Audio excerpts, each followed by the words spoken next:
50 pairs of amber gold eyes opened in the darkness around Luna's shattered body. She had been beaten unconscious and abandoned at the forbidden border, yet the wolves did not attack. They waited in perfect silence as one enormous black wolf emerged from the shadows, carrying enough power to make every other wolf bow. Luna's fading wolf recognized something she could not explain. Cain believed he had erased a useless Omega. He had no idea the forest had been observing, and that its next move would overturn everything. Chapter 1. Luna Stormborn's blood spread in crimson trails across the packhouse floor as Alpha Cain Blackridge's boot slammed into her ribs for the third time. The sound cracked through the stone corridor like a gunshot, and Luna's wolf whimpered deep inside her consciousness, too weak and damaged to rise and protect them. Worthless Omega, Cain snarled, his eyes flashing that dangerous gold that marked the presence of his wolf. His lips curled back, revealing teeth that were just a bit too sharp, too predatory. You actually thought you could embarrass me in front of the council. Luna tried to fold around herself to protect her vital organs, but her body refused to respond. Every nerve ending screamed, her vision blurred at the edges, darkness closing in with the familiarity of an old companion she'd learned to know too well over the past 3 years. Cain, maybe that's enough. Riker's voice came from somewhere above her, hesitant, uncertain. Enough? Cain whirled on his beta, and Luna heard Riker take an involuntary step back. The Alpha's rage was palpable, filling the corridor with the acrid scent of dominance and fury. She stood before the Territorial Council and accused me of abusing pack members. Me, an Alpha with a bloodline that goes back 12 generations. And you think a few broken bones are enough? Through the haze swallowing her mind, Luna tasted copper. Blood filled her mouth. She'd bitten through her tongue when his first kick had landed. The metallic taste blended with the bitter flavor of regret, of wondering why she'd ever thought speaking up would change anything. She is only an Omega, Steele added. The Gamma's voice was cold and dismissive. Luna couldn't see him, but she knew he was there, watching with those lifeless gray eyes that had never shown even a trace of compassion. No one believes an Omega over an Alpha. The council had laughed her out of the room. Cain crouched down, his hand fisting in Luna's dark hair, yanking her head back and forcing her to look directly into his eyes. His face was set in controlled fury, the kind that was more frightening than an open explosion of rage, because it meant he was thinking, calculating, planning. You humiliated me, he said softly, his breath hot against her battered face. You made me look weak in front of alphas from 5 territories.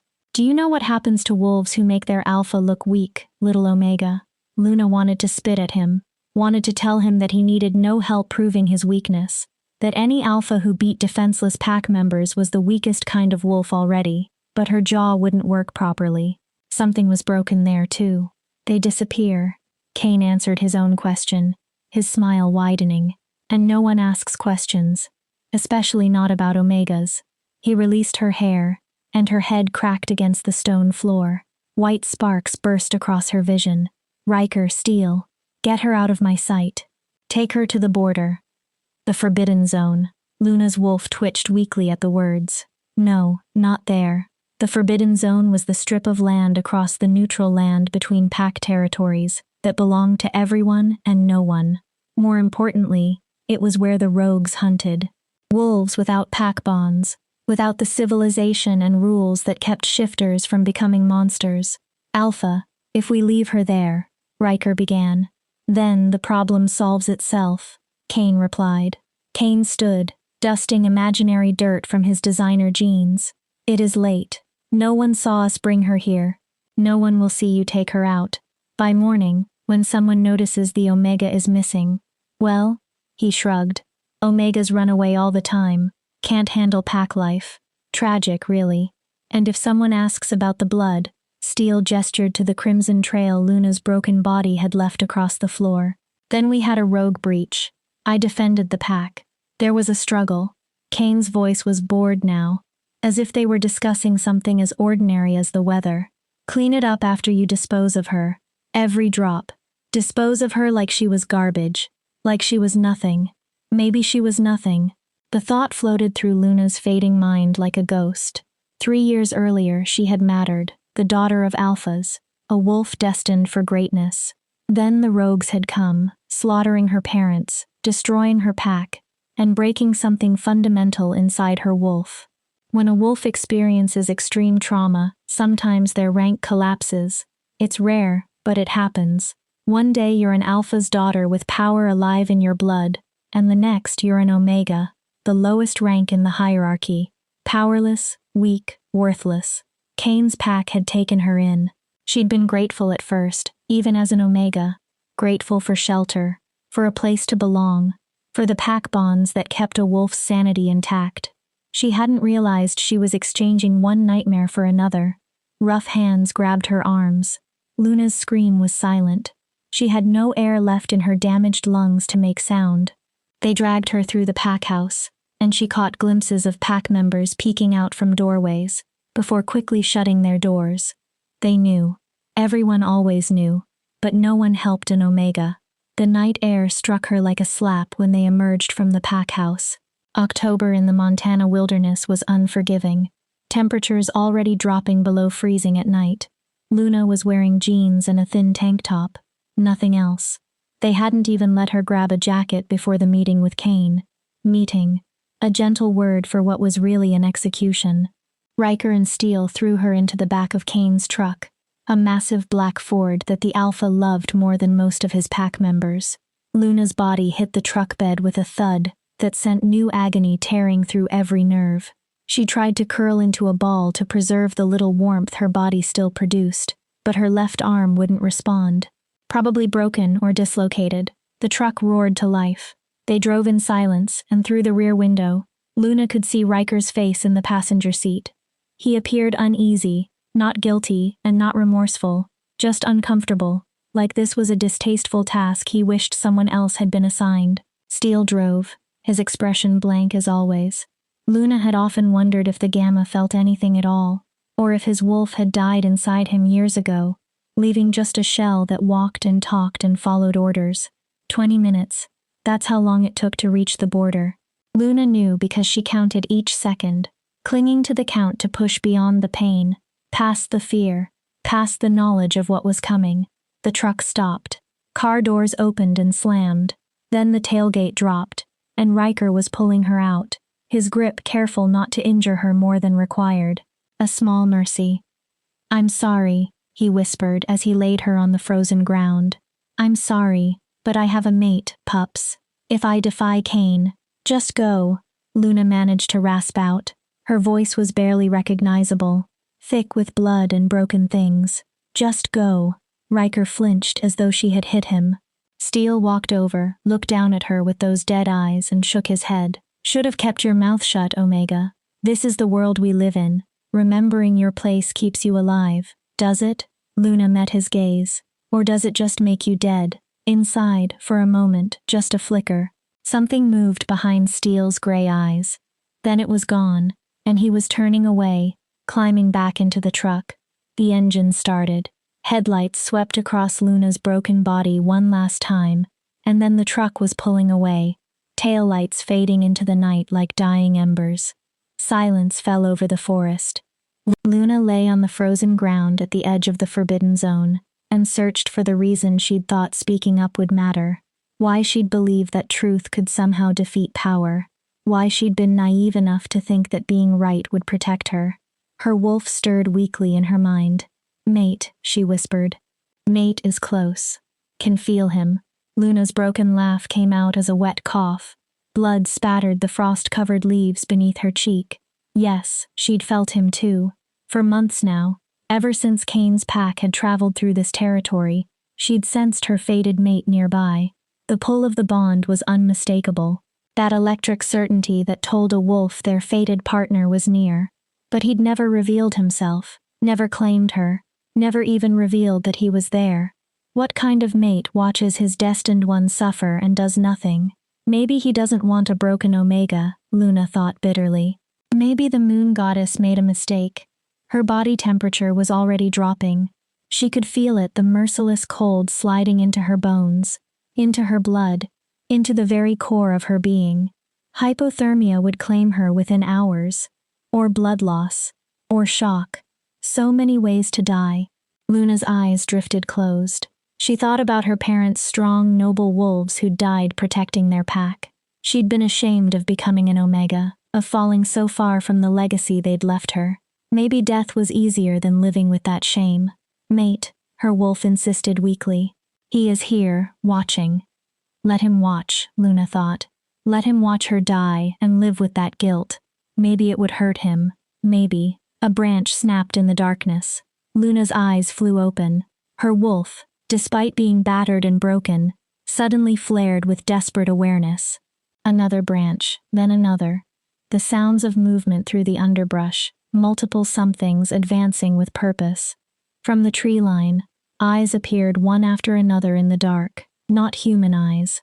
Wolf eyes glowing with supernatural luminescence, 1 pair, 5, 10, 20, 50 pairs of eyes, all fixed upon Luna's shattered body, and every single one of them glowed with the same color, the deep amber gold that marked alpha blood. Luna's heart, already failing, pounded beneath her broken ribs. Rogues. She was surrounded by rogues, and the largest pair of eyes, the ones that held old power and lethal focus, were moving closer. Kane Blackridge had thrown her to the wolves, but he didn't know these particular wolves had been waiting for this exact moment. Luna survived Kane, but will she survive what comes next?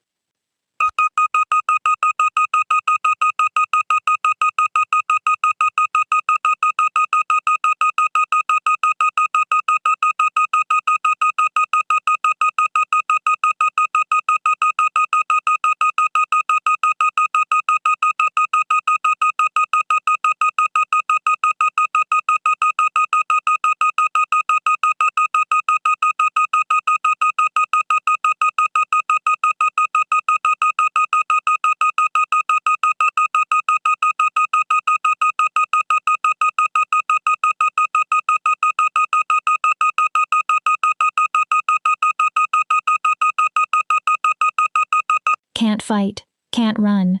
This is how it ends. The wolves emerged from the tree line one by one, their massive forms taking shape from shadow into terrifying reality. These weren't normal wolves, not even normal shifters. Each one was enormous, easily twice the size of any pack wolf Luna had ever seen. Their fur rippled with power, their movements controlled and perfectly coordinated. Rogues weren't supposed to move like this. Rogues were supposed to be fractured, chaotic, driven by base instincts without the civilizing structure of pack bonds. But these wolves moved like a trained battle unit, like soldiers who'd trained together for years. The largest wolf stepped forward, and Luna's damaged heart stuttered in her chest. He was midnight black with silver threading through his coat like veins of moonlight. His eyes burned amber gold, ancient and intelligent, and held her with an intensity that made her wolf whimper not in fear, but in recognition. Alpha, her wolf breathed. Alpha King, the title whispered through Luna's fading consciousness, like both a prayer and a curse. There were alphas who led packs, and then there were Alpha King's wolves so dominant, so powerful that other alphas submitted to them. They were rare, appearing maybe once in a generation, and they ruled not through pack bonds, but through pure force of will and supernatural strength. This wolf was an Alpha King, and he was staring at Luna like she was the only living thing that mattered. The black wolf moved closer, his steps slow and measured. 3 feet away, then 2. Close enough that Luna could feel the heat radiating from his massive body and see the silver scars that crisscrossed his muzzle, evidence of battles fought and survived. He lowered his huge head toward her face, and Luna closed her eyes, bracing for death. Instead, she felt warmth. A wet nose pressed gently against her cheek, then her forehead, then the curve of her neck. The wolf was scenting her. His breath was hot against her frozen skin, and when he exhaled, the sound was almost like a whine. Luna's eyes opened in confusion. The black wolf's face was inches from hers, and in those burning amber eyes, she saw something that she could not understand. Anguish, rage, possession, and underneath it all recognition. Mate, her wolf said with unshakable certainty. Our mate. No, that couldn't be right. Luna had felt the pull of the mate bond for months. Yes, but she'd assumed her mate was weak, powerless, unable to claim her. This wolf radiated enough power to make Alpha Cain look like a pup playing at dominance. If this was her mate, why hadn't he claimed her? Why had he let her suffer? The black wolf pulled back slightly, and then his bones began to crack. Luna watched, transfixed despite her pain, as the massive wolf shifted. Fur receded into bronze skin, paws reshaped into hands. The muzzle shortened into a face that looked like it had been carved from stone by a particularly aggressive sculptor.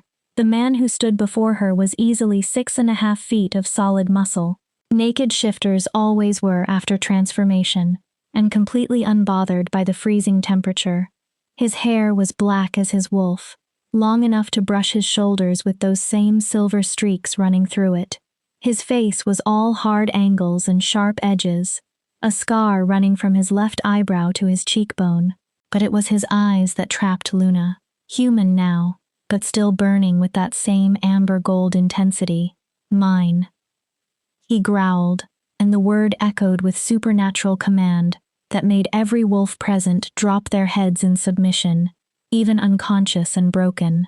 Luna's wolf bowed to the authority in that single word. The man dropped to his knees beside her, his large hands hovering over her body, as if afraid to touch her, afraid he might break her further. Luna, he said, and hearing her name in his voice sent electricity down her spine. Luna Stormborn, daughter of Alpha's Nathaniel, and Sarah Stormborn of the Silver Moon Pack, born under the Harvest Moon 22 years ago, orphaned 3 years ago when rogues attacked. Her rank collapsed from Alpha heir to Omega due to extreme trauma. He knew everything about her. Everything. Who? Luna's voice was barely a whisper. Who are you? Dominic Steelheart. His jaw clenched. Alpha King of the Wildborn. And your mate. The confirmation sent a jolt through Luna's system. Her mate. This devastatingly powerful male was her fated mate. Why? The question escaped broken and raw. Why didn't you come for me? I felt you for months. Why didn't you claim me? Pain flashed across Dominic's face. Genuine raw pain that seemed out of place on such a powerful male. You bore another pack mark. Cain Blackridge's pack bond was on you. Ancient law forbids an alpha from claiming a mated or bonded wolf without permission of her current alpha. So you just watched. Luna's anger gave her strength. You watched them beat me, starve me, call me worthless. I was assembling allies. Dominic's hands curled into fists against his thighs, building a coalition to challenge Cain legally, to force him to release you. The council meeting yesterday, I arranged that. I made sure Blackridge Pack's abuses would be exposed, that you'd have protection to speak. Luna's broken laugh turned into a cough that brought up blood. That worked brilliantly. He wasn't supposed to hurt you. Dominic's voice dropped to a dangerous whisper. The council was supposed to investigate. Protected witnesses can't be harmed. But Cain, his eyes flashed wolf gold. Cain violated every law tonight, and the moment he dumped you at the border, you became unclaimed. Free territory. Lucky me, Luna whispered. I've been tracking you since the moment Blackridge's truck left Packhouse grounds. Dominic at last touched her, his hand gently cupping her face. His palm was rough with calluses, impossibly warm against her frozen skin. 50 of my wolves have been stationed around his territory for 3 months, waiting. When I felt your pain through the mate bond, he closed his eyes. I have never moved so fast in my life. Luna wanted to believe him, wanted to fall into the comfort of having a mate who cared, who had tried to save her the right way. But 3 years of abuse had taught her that wanting and having were very different things. Your wolf, Dominic said urgently. Luna, I can feel her dying. The bond between wolf and human, it's breaking. He was right. Luna could feel it too. The connection to her wolf fading with every second. When a shifter's wolf died, the human remained, but they were empty, hollow. Most did not survive longer than a few months before the grief killed them. Let it break, Luna heard herself say. She's been trying to die. For 3 years. Maybe it's time. No. The word was absolute, a command in itself. You are not allowed to surrender. Not now. Not when I finally have you. You don't have me. Luna met his eyes. You have a broken Omega who's dying in the dirt. That's not a mate. That's a burden. Dominic's hand moved from her face to her neck, his thumb brushing over her pulse point, the traditional place for a mating mark. You were never an Omega. Trauma broke your connection to your true rank, but the power is still there, hidden deep. I can feel it. It feels pretty dead to me. Then let me give you a reason to live. Dominic leaned closer, his face inches from hers. Let me complete the mate bond. My power will flow into you. Pull your wolf back from the edge. Restore what was broken? Luna's heart rate spiked. The mating bond. You want to mark me now while I'm dying? Especially because you're dying. Dominic's voice was raw with desperation. It's the only path to saving your wolf. But Luna, he paused. You have to consent. Even now, I won't claim you without your permission. Such a gentleman, Luna said bitterly. You waited months while I suffered for your precious laws. But now you want to mark me in the dirt. Like you're mine, and I'm yours, and nothing else matters. Dominic cut in. Yes, because you are dying, and I will not lose my mate when I just found her. Behind Dominic, the 50 wolves had closed into a protective ring, all facing outward, guarding them. Luna could see more wolves arriving every minute, the wild-born pack assembling to protect their alpha king and his dying mate. If I say no, Luna asked, then I'll take you to our healing center, and our pack healer will do everything she can to save your wolf through conventional means. Dominic's voice was steady, despite the anguish in his eyes. But Luna, our healer is skilled, not miraculous. Your wolf is at maybe 15% connection. Without the mate bond to anchor her, she'll be gone within the hour. 15%. Luna could feel the truth of it. The way her wolf's presence was wavering like a candle inside a storm, one breath away from going dark. And if I say yes, Luna whispered, if you mark me, complete the bond, what then? I'm bound to you forever. No choice, no escape. The mating bond could be rejected. Dominic's admission seemed to cost him. For the first full moon cycle after the marking, either mate could sever it. It's agonizing and rare, but possible. After the full moon passes, the bond becomes permanent. So, I'd have a month to decide if I want to be tied to the male who watched me break. Dominic flinched as though she had hit him. Yes. Luna's vision was darkening at the edges.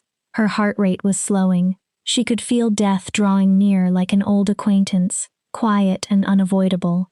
She thought about her parents, thought about the strong, proud alpha female her mother had been, thought about the fierce warrior her father had been. They wouldn't want her to give up, wouldn't want her to die because pride stopped her from taking help, but they also wouldn't want her to be claimed without real choice.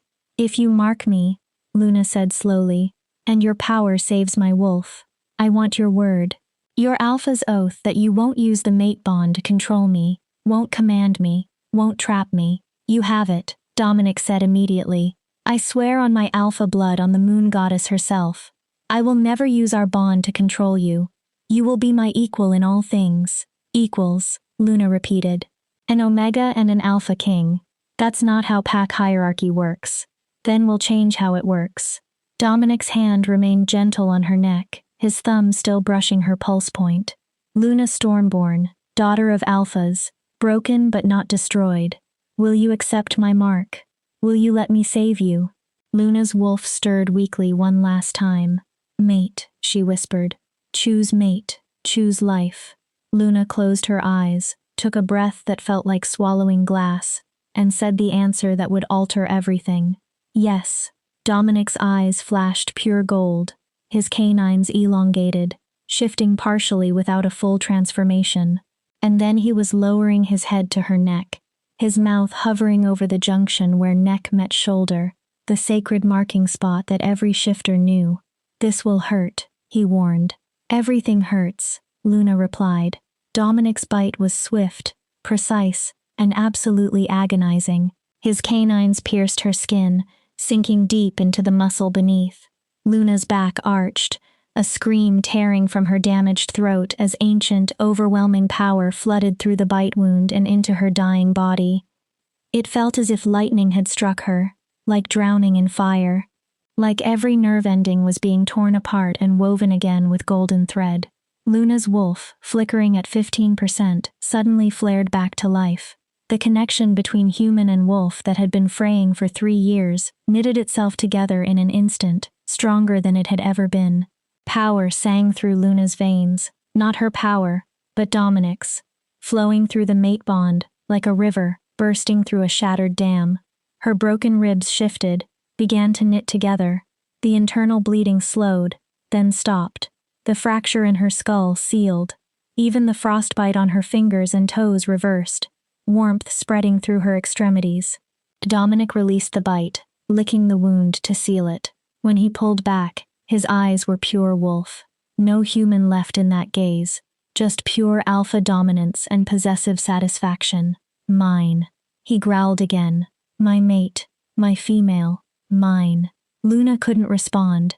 The power coursing through her was too much, too overwhelming. Her body was repairing itself at supernatural speed. Her wolf was practically singing with newfound strength. And underneath it all was the mate bond, a golden thread connecting her to Dominic Steelheart, pulsing with emotion and power and undeniable recognition. Her eyes rolled back, consciousness fled, and Luna fell into darkness with her mate's arms catching her before she could hit the ground. The last thing she heard was Dominic's voice, commanding an absolute, "Get the healer now, and someone bring clothes when my mate wakes up. She's going to be furious enough without adding insult of nakedness to injury." Then there was nothing but the bond, golden and warm, folding around her like a warm blanket as her body rebuilt itself from the inside out. Chapter 3. The Alpha King's Territory. Luna woke to warmth. After 3 years of sleeping on thin mattresses in unheated servant quarters, after a night of freezing on frozen ground waiting to die, the feeling of true warmth was so unfamiliar that for a moment she thought she was dreaming. Her eyes opened slowly. Above her was a ceiling made of dark wood beams, sturdy and well-crafted. Soft light filtered through windows she could see to her left.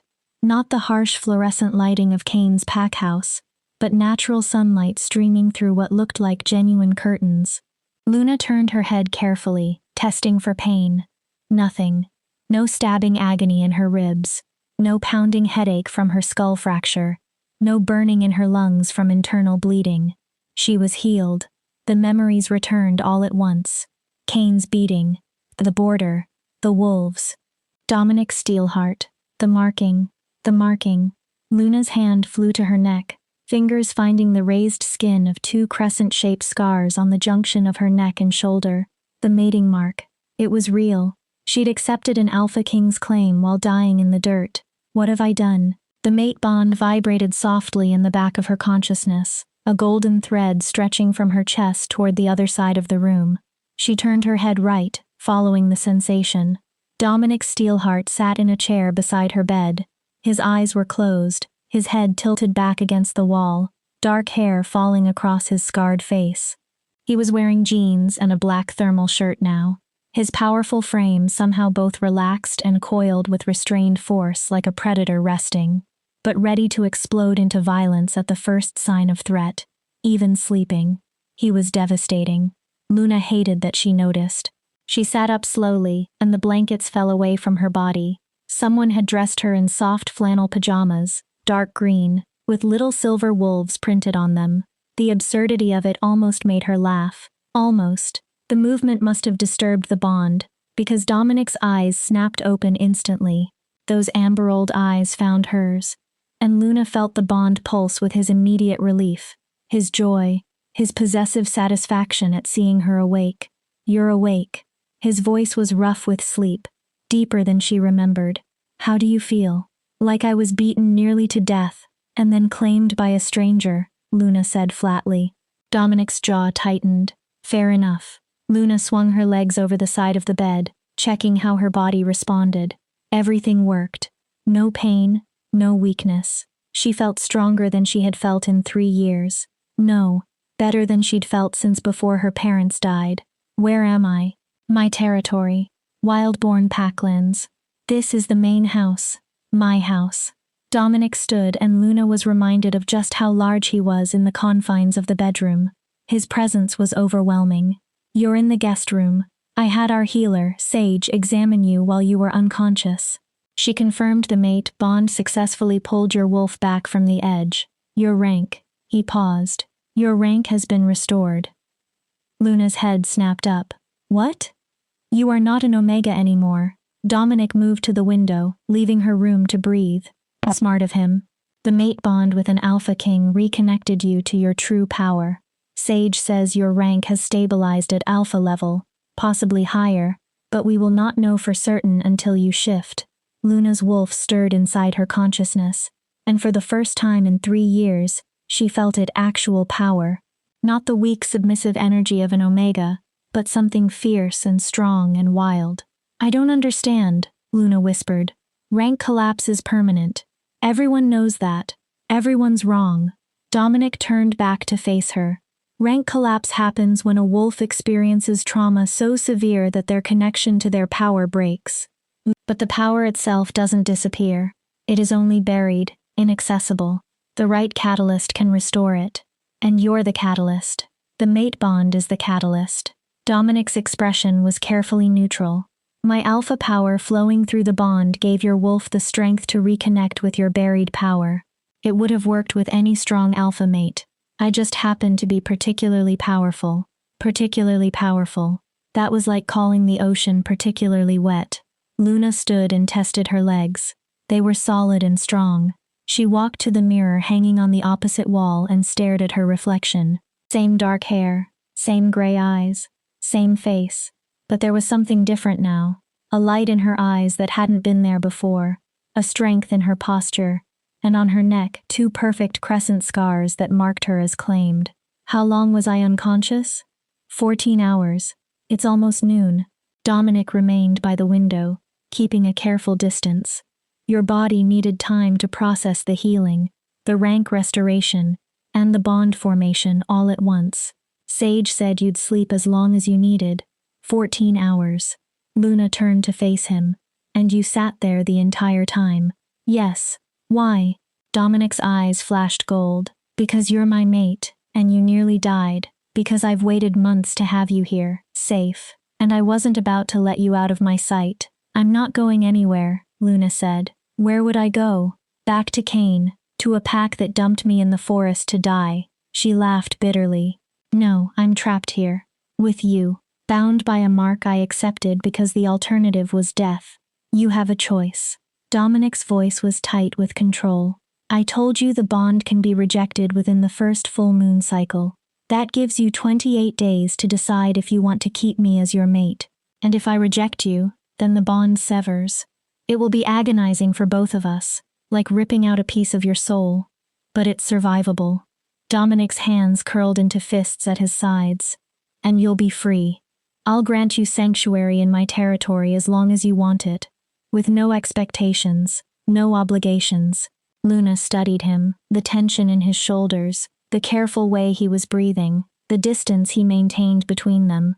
He was leaving her room to breathe, giving her control, but she could feel through the bond how much it cost him. His wolf was screaming to get closer to her, to touch her, to confirm she was real and alive and his. You really would let me go, Luna said slowly, even though it would destroy you. Yes. Why? Because you deserve a choice. Dominic finally moved, but only to lean against the window frame, putting even more distance between them. You've been controlled and abused for 3 years. The last thing you need is another male trying to possess you. So yes, Luna Stormborn, I will give you 28 days to decide if you want me. And if you choose to reject me, I will respect that choice even as it kills me. The sincerity in his voice made something fracture inside Luna's chest. She wanted to hate him, wanted to rage at him for not saving her sooner, for following his precious laws while she suffered. But looking at him now, at the pain carved into his handsome face, and the way he was literally holding himself back from approaching her, she couldn't quite manage it. I don't know you, Luna said finally. I'm bound to a stranger. That is not how mates are supposed to work. No. Dominic agreed. Usually mates have time to court, to learn each other, to choose freely. We didn't get that luxury, but we have 28 days to figure out if we can make this work. A knock on the door interrupted them. Dominic straightened. Come in. A woman in her early 30s entered with auburn hair pulled back in a practical braid and sharp green eyes that immediately assessed Luna with clinical efficiency. She carried a medical bag and had an air of competence that reminded Luna painfully of her mother. So the miracle mate wakes. The woman's voice was warm despite her clinical gaze. I'm Sage Winter's pack healer. How are you feeling? Fine, Luna said, automatically, then paused. Actually, really fine. Better than I felt in years.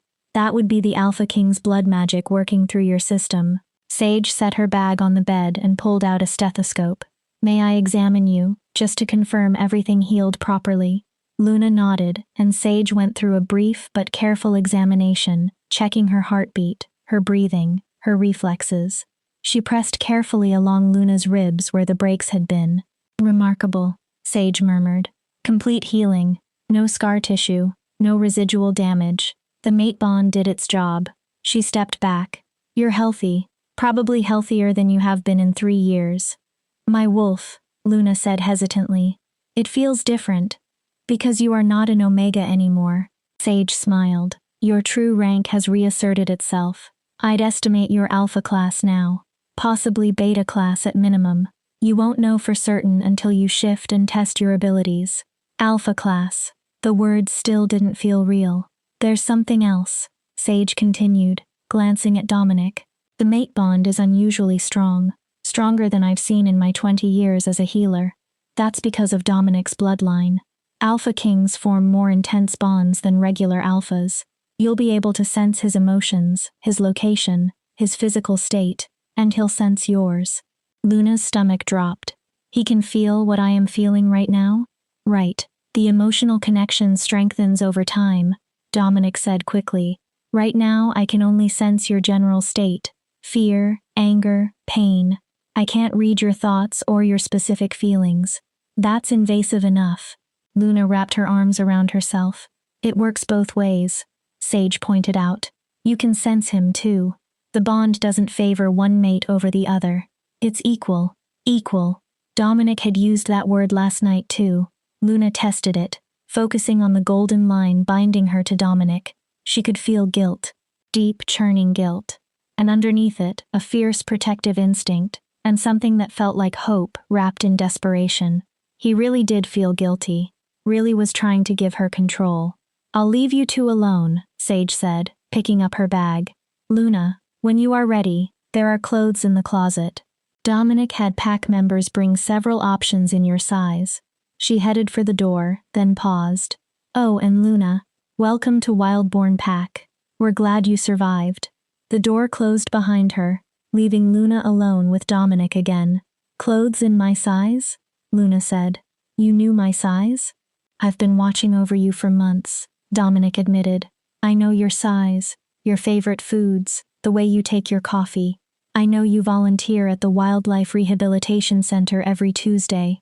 I know you read fantasy novels and fall asleep with the light on. I know, he stopped himself. I know it sounds disturbingly like stalking, but I was trying to learn everything about my mate while I waited for a legal way to claim you.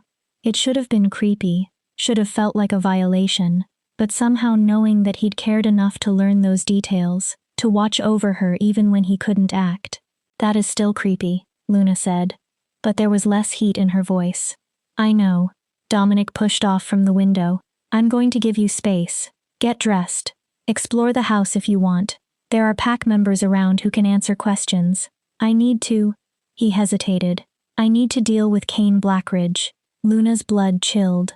What do you mean? Deal with him. He broke pack law. He beat you, attempted to kill you, and dumped you on neutral territory. Dominic's voice dropped to something dangerous. That demands a formal response. I'm calling a council of alphas. No. Luna's wolf surged forward, lending strength to her voice. You're not starting a war because of me.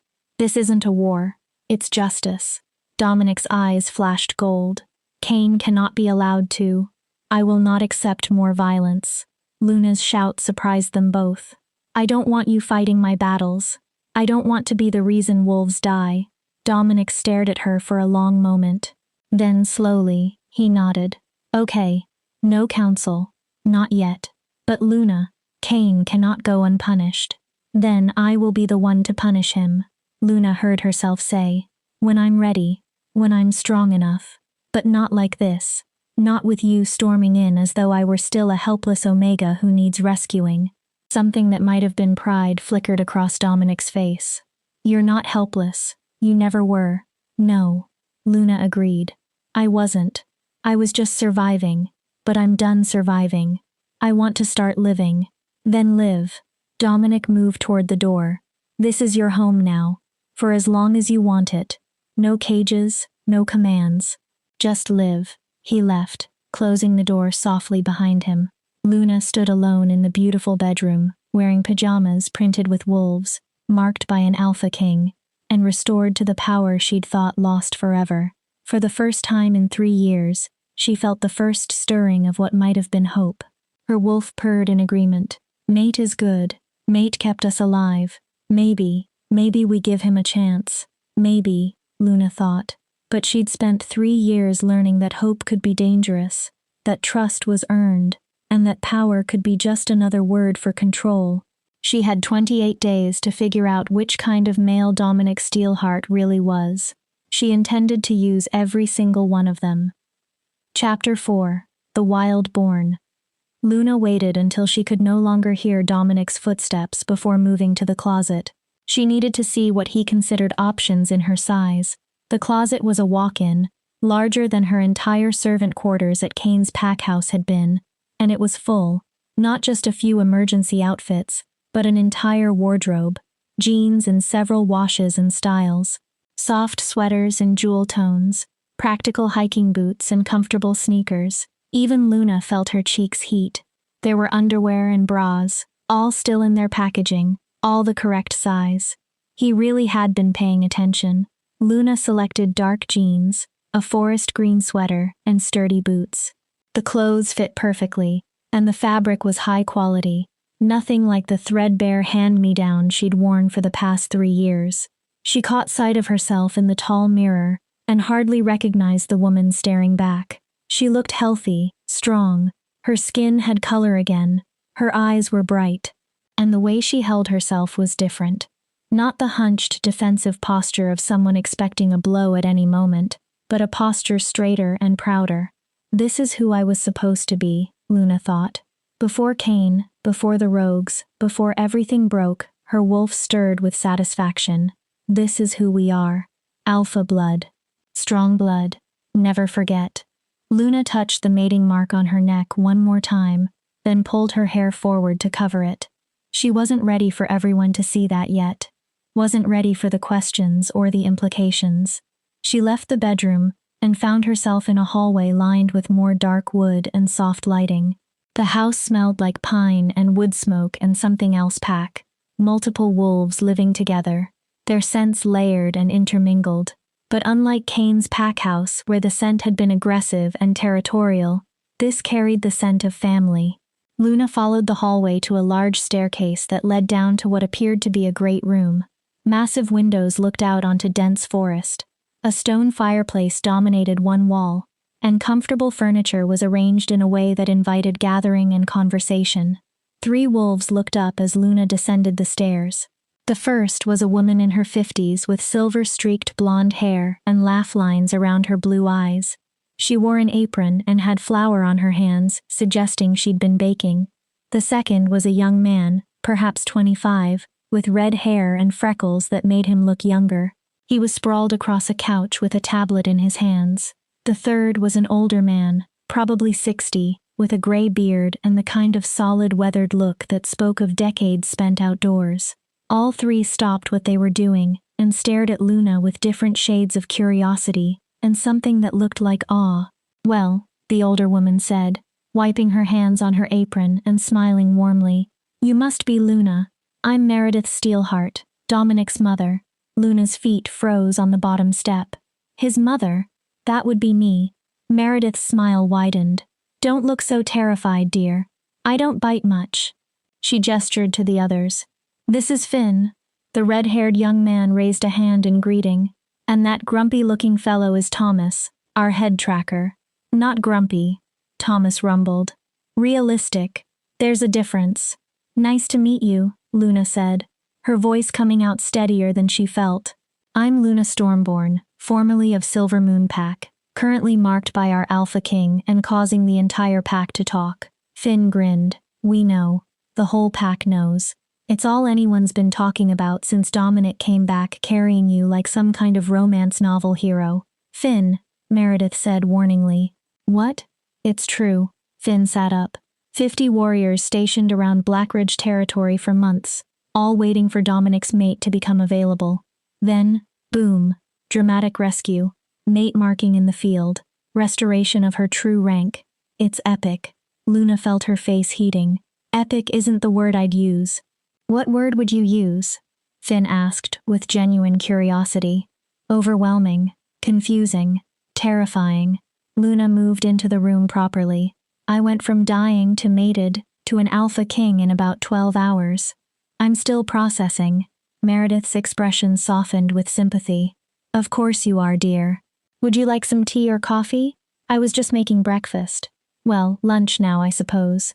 You must be starving.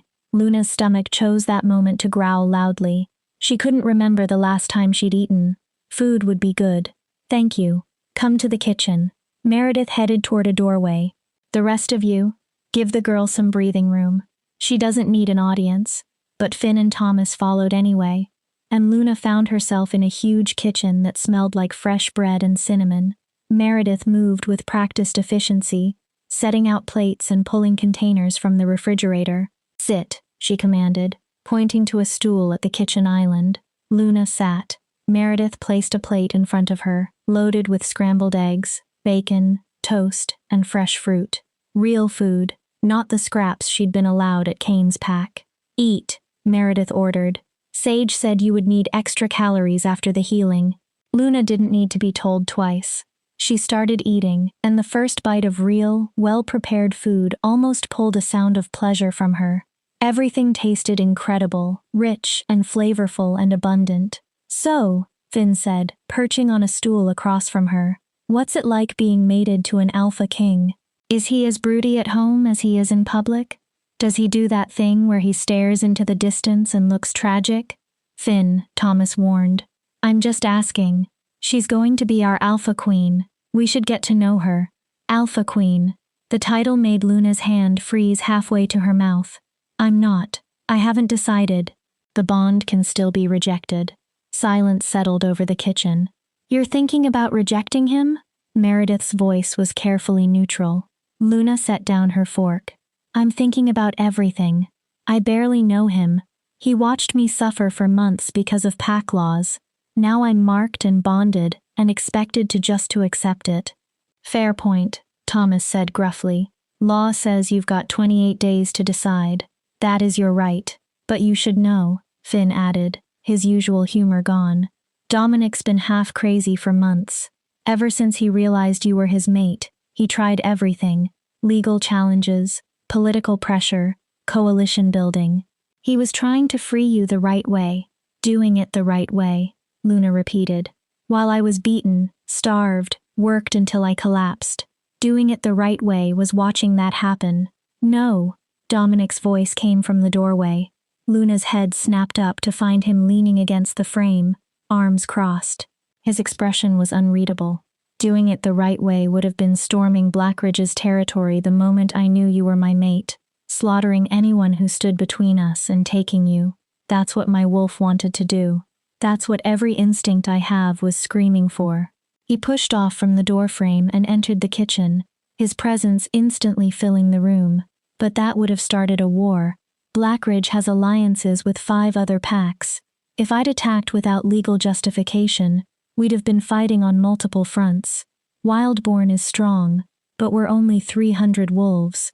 Against 6 packs, we'd have been slaughtered. Luna's throat tightened. So, I was acceptable collateral. No. Dominic's eyes flashed gold. You were the reason I spent 3 months building alliances of my own. calling in every favor I'd earned in 20 years as Alpha King, and arranging for the Territorial Council to investigate Blackridge. I was trying to save you without getting you killed in the crossfire of a pack war. He did not sleep, Meredith said quietly. For 3 months, I do not think he slept more than a few hours a week. He was driving himself toward collapse, trying to find a legal way to get you out. I had pack members stationed around Blackridge territory around the clock, Dominic continued, with orders to intervene if your life was in immediate danger, war or no war. You were never without protection, Luna. Never without someone watching to make sure Blackridge didn't go too far. Except he did go too far, Luna said.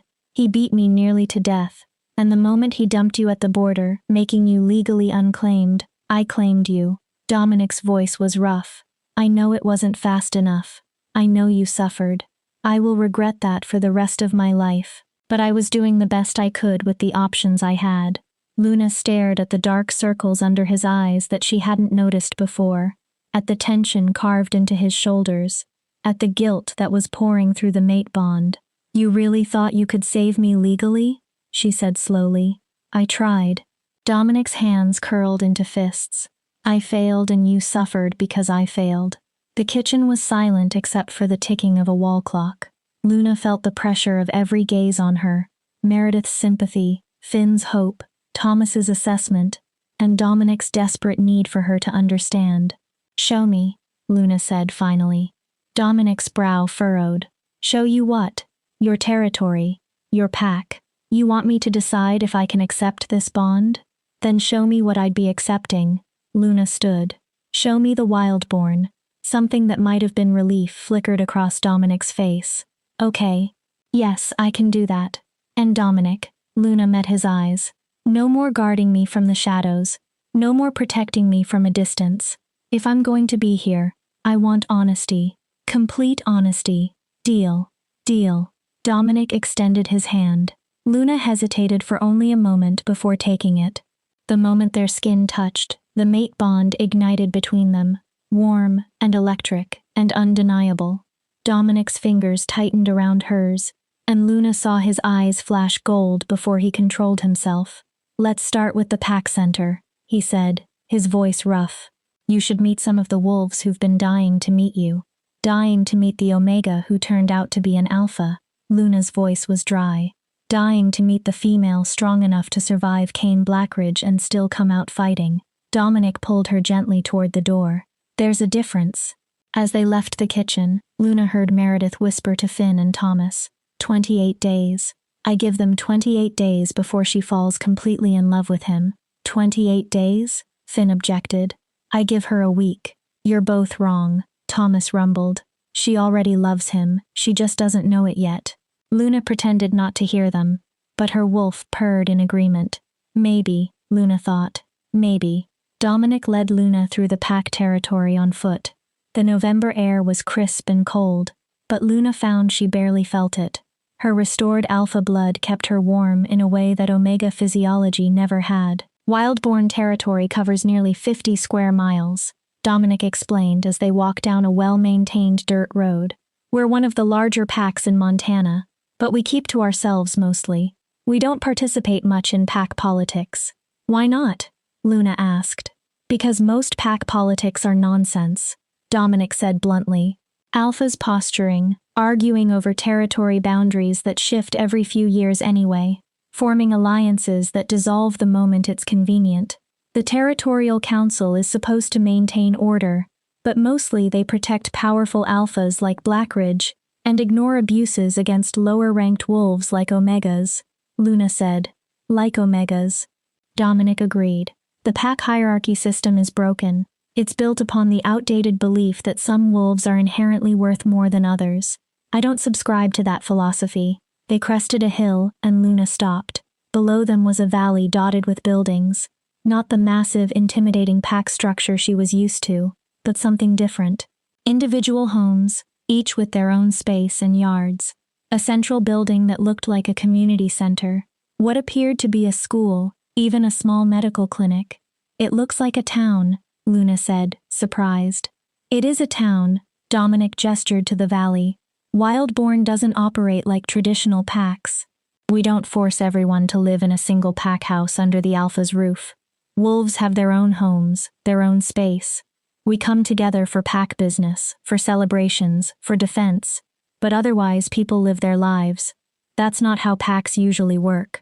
No, Dominic agreed. Usually alphas want control, want everyone under one roof where they can monitor and command. I think that's a certain path to resentment and rebellion. Wild-born wolves choose to be here. They stay because they want to, not because they're trapped. Luna studied his profile. Is that a dig at me? At my situation?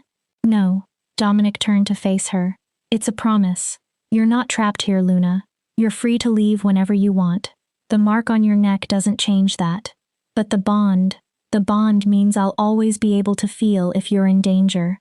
It means we're connected on a level that goes beyond physical. Dominic's expression was intense. But it doesn't mean I own you. You're never my property. You're my equal, my partner, my mate, if you choose to be. Luna's throat tightened.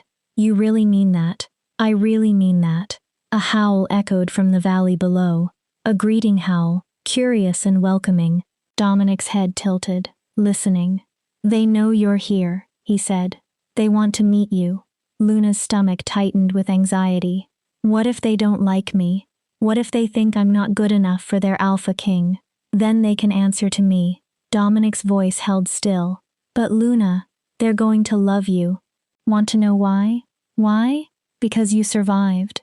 Because you stood up to Blackridge even when it cost you everything. Because you're strong enough to question me, to demand honesty, to refuse to be controlled. Dominic's eyes held hers. The Wildborn don't respect weakness or submission. They respect courage. And you, Luna Stormborn, are the bravest wolf I've ever met. Luna's wolf pined at the praise. And despite everything, despite the fear and uncertainty and confusion, Luna felt a smile tugging at her lips. You're good with words, Alpha King. I'm good at telling the truth. Dominic extended his hand again. Come on, let's introduce you to your pack. Your pack? He'd said. Not his pack. Not the pack. Your pack. Luna took his hand, and together they walked down into the valley where 300 wolves were waiting to meet the female who'd captured their Alpha King's heart. Chapter 5. Judged by 300 wolves. The community center was larger up close than it had appeared from the hilltop. Luna could hear voices inside dozens of them, maybe more. The sound of pack members gathering, talking, laughing. It should have been comforting. Instead, her anxiety spiked. Dominic must have felt it through the bond because he squeezed her hand gently. We don't have to do this now. If you're not ready, I'm ready. Luna straightened her shoulders. Let us get this over with. Dominic's lips twitched with what might have been amusement. You make it sound like you're facing an execution, not meeting your pack. Isn't that what this is? 300 wolves judging whether the broken Omega is worthy of their Alpha King. No. Dominic stopped walking and turned to face her fully. This is 300 wolves who've heard the story of a female who stood up to an abusive alpha, survived being left for dead, and came back stronger. They're curious, excited.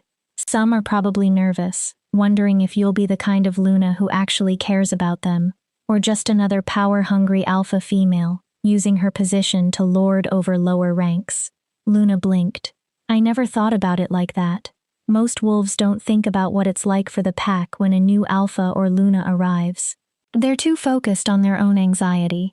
Dominic's thumb brushed across her knuckles. But you're not most wolves. So, let me ask you, what kind of Luna do you want to be? The question caught Luna off guard. In all her years at Kane's pack, she'd never been asked what she wanted, never been given a choice. And now Dominic was asking her to define herself, to choose who she wanted to become. I want to be the kind of Luna who protects wolves who can't protect themselves, Luna said slowly. Who doesn't let rank determine worth, who fights for the ones everyone else forgets about. Dominic's eyes flashed gold with approval. Then that's exactly who you'll be. He opened the door to the community center, and Luna was immediately hit with a rush of sound and scent. The interior was one massive open space with high ceilings and large windows. Easily 100 wolves filled the room, and every single one of them turned to stare as Dominic and Luna entered. The silence that fell was absolute. Luna refused the instinct to hide behind Dominic. Instead, she lifted her chin and met the stares head-on. These wolves wanted to see if she was strong enough to stand beside their alpha king. Fine, she'd show them. Wildborn. Dominic's voice carried across the room with supernatural authority. I want you to meet Luna Stormborn, my mate. Your future Luna, if she chooses to accept the bond. Murmurs rippled through the crowd. Luna caught fragments of conversation. So Young heard she was an Omega. Kane Blackridge's pack restored her rank. An older woman stepped forward from the crowd. She was maybe 70, with white hair braided down her back, and sharp brown eyes that assessed Luna with the kind of scrutiny that came from decades of reading people. Her scent marked her as a dominant wolf beta or gamma rank. So you're the one who's had our alpha in knots for 3 months, the woman said, her voice carrying. I'm Elena Blackwood, pack elder. Speak, girl. Why should we accept you as Luna? The challenge needed no explanation. Luna felt every eye in the room watching her response. This was a test not just of her worthiness, but of her character. You shouldn't, Luna said clearly. Not yet. I don't know anything about being a Luna. I spent the last 3 years as an Omega in an abusive pack. I was beaten, starved, and treated like I was disposable. Yesterday, I was left to die in the forest. I'm not qualified to lead anyone. The murmurs grew louder. Dominic tensed beside her but didn't interrupt. But Luna continued raising her voice. I know what it's like to be powerless. I know what it's like to be invisible, to be hurt, to be forgotten. And I swear on the moon goddess herself, if I become your Luna, no wolf in this pack will ever feel that way. I will protect the ones who can't protect themselves. I will fight for the forgotten, and I will die before I let this pack become like the one I escaped from. Elena's expression remained unreadable. Fine promises, but words are easy. Actions are what matter. Then judge me on my actions. Luna's wolf surged forward, lending power to her voice. Give me a chance to prove myself. And if I fail, if I'm not the Luna you deserve, then I'll reject the mate bond myself and leave. You won't be stuck with me. Voices broke out across the room. Some wolves looked impressed, others skeptical. A few were nodding in approval. Elena studied Luna for a long moment, then turned to Dominic. She's got spine. I'll give her that. She's got more than spine, Dominic said. She's got integrity. Well, see. Elena turned back to the crowd. The girl's been through hell. She deserves time to recover, to learn our ways, and to decide if this is what she wants. Anyone who has a problem with that can answer to me. The room answered with broad agreement. Elena was clearly respected when she spoke. The pack listened. A young woman pushed through the crowd, maybe 23 or 24, with dark curly hair and warm brown skin. Her smile was genuine as she approached Luna. I'm Zara, she said, extending her hand. I run the pack school. It's nice to finally meet you. Dominic's been absolutely insufferable for months, pining after his mystery mate. I have not been pining, Dominic said, but his ears reddened slightly. You've been pining, Finn called out from somewhere in the crowd. Brooding, staring into the distance, writing terrible poetry. I did not write poetry, Dominic said firmly. You absolutely did. Meredith's voice carried from the back of the room. I found 3 notebooks full of it in your office. Very dramatic. Lots of metaphors about wolves and moons and eternal longing. The room broke into laughter. Luna felt her own lips twitching despite her anxiety. Dominic looked like he wanted the floor to swallow him whole. We're never speaking of the poetry again, he said with as much dignity as he could muster. That was private. Nothing's private when you leave notebooks lying around, Meredith said cheerfully. More wolves approached to introduce themselves. A massive man named Garrett who ran the pack security. A tiny woman named Cricket who worked in the medical clinic with Sage. A teenager named Kane, no relation to Alpha Blackridge. He assured her quickly who was training to be a tracker. Each introduction was genuine, curious, without the underlying hostility Luna had grown accustomed to at Kane's pack. These wolves weren't looking for reasons to hate her. They were allowing her a fair chance. Luna, a quiet voice said. Luna turned to find a young girl, maybe 10 years old, with blonde pigtails and big blue eyes. Is it true you were an Omega? Haley, an older woman, said sharply, reaching for the girl. That's rude. It's okay. Luna knelt down to the girl's level. Yes, I was an Omega for 3 years. My mom says Omegas are weak, Haley said, with the blunt honesty only children possessed. But you don't seem weak. I'm not weak, Luna said gently. And neither is any other Omega. Being an Omega doesn't mean you're weak. It just means your rank is different. Some of the strongest wolves I've known were Omegas. They survived things that would have broken stronger wolves. Really? Really? Luna smiled. Rank doesn't determine worth, Haley. Heart does. Courage does. How you treat other people does. Haley considered this seriously. I think you're going to be a good Luna. Thank you, Luna said, her throat tight. I'm going to try. The girl skipped away, and Luna stood to find Dominic watching her with an expression that made the mate bond pulse with warmth. Pride, affection, hope. You're a natural, he said quietly. I'm faking it, Luna admitted. No, you're not. Dominic's hand found hers again. You're being yourself. That's all anyone can ask. The gathering continued for another hour. Luna met what felt like 100 wolves, learned dozens of names she'd probably forget by tomorrow, and heard story after story of life in the wild-born pack. It was overwhelming and exhausting, and nothing like she'd expected. These wolves weren't perfect. She caught hints of old grudges, personality conflicts, the normal friction that came from any group of people living together. But there was an underlying current of genuine community. These wolves cared about each other, protected each other, chose to be together. As the sun began to set and the gathering finally broke up, Luna found herself sitting on a bench outside the community center with Dominic beside her. Her energy for people was completely gone. That was a lot, she said. Too much? No. Luna leaned back, staring up at the darkening sky.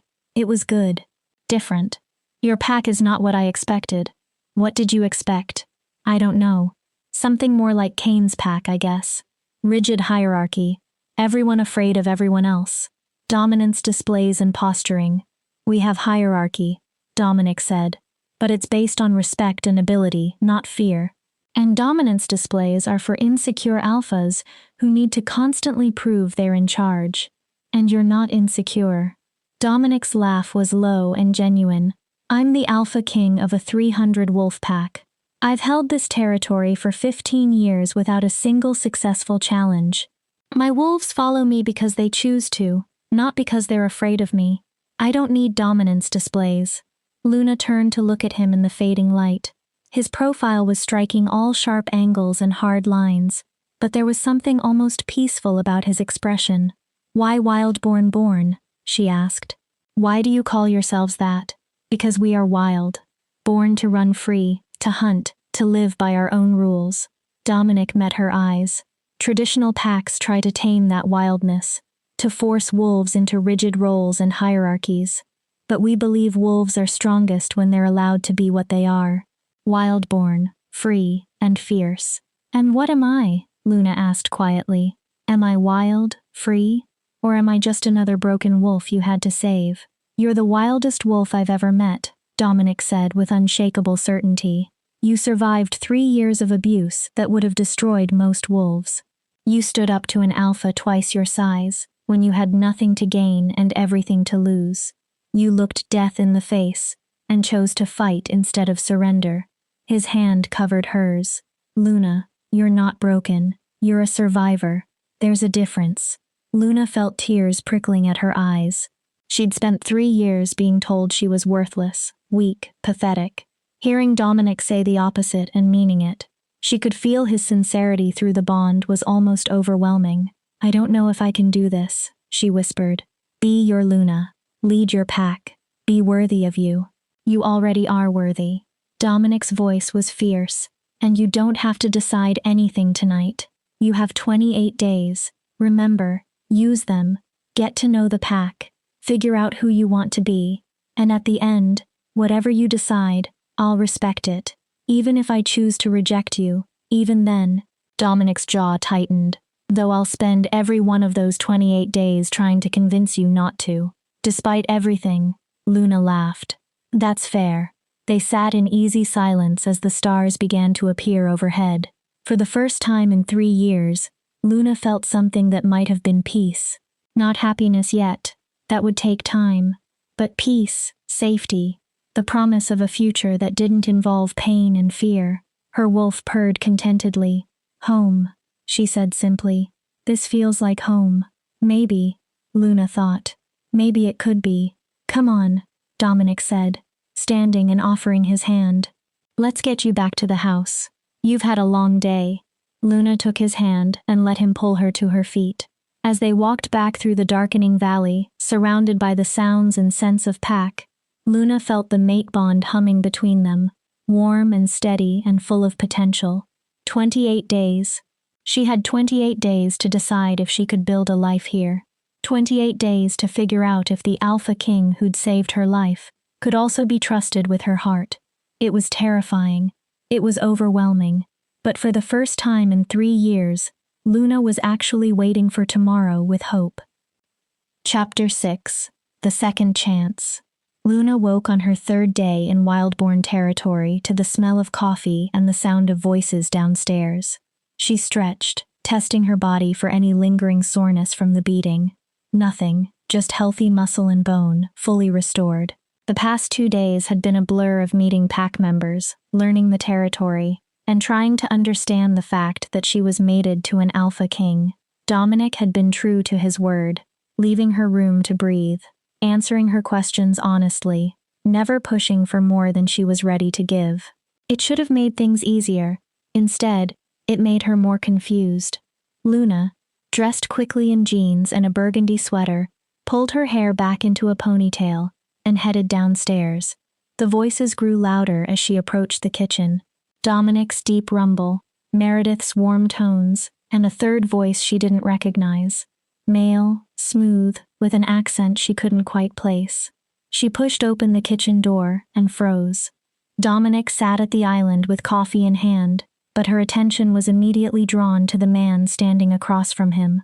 He was tall, not quite as tall as Dominic, but close, with silver blonde hair that fell to his shoulders and eyes the color of molten silver. His features were refined, almost aristocratic, and when he smiled at something Meredith said, Luna felt a sudden shock. The mate bond flared, but not with Dominic. With this stranger, Luna's wolf surged forward, confused and alert. Mate.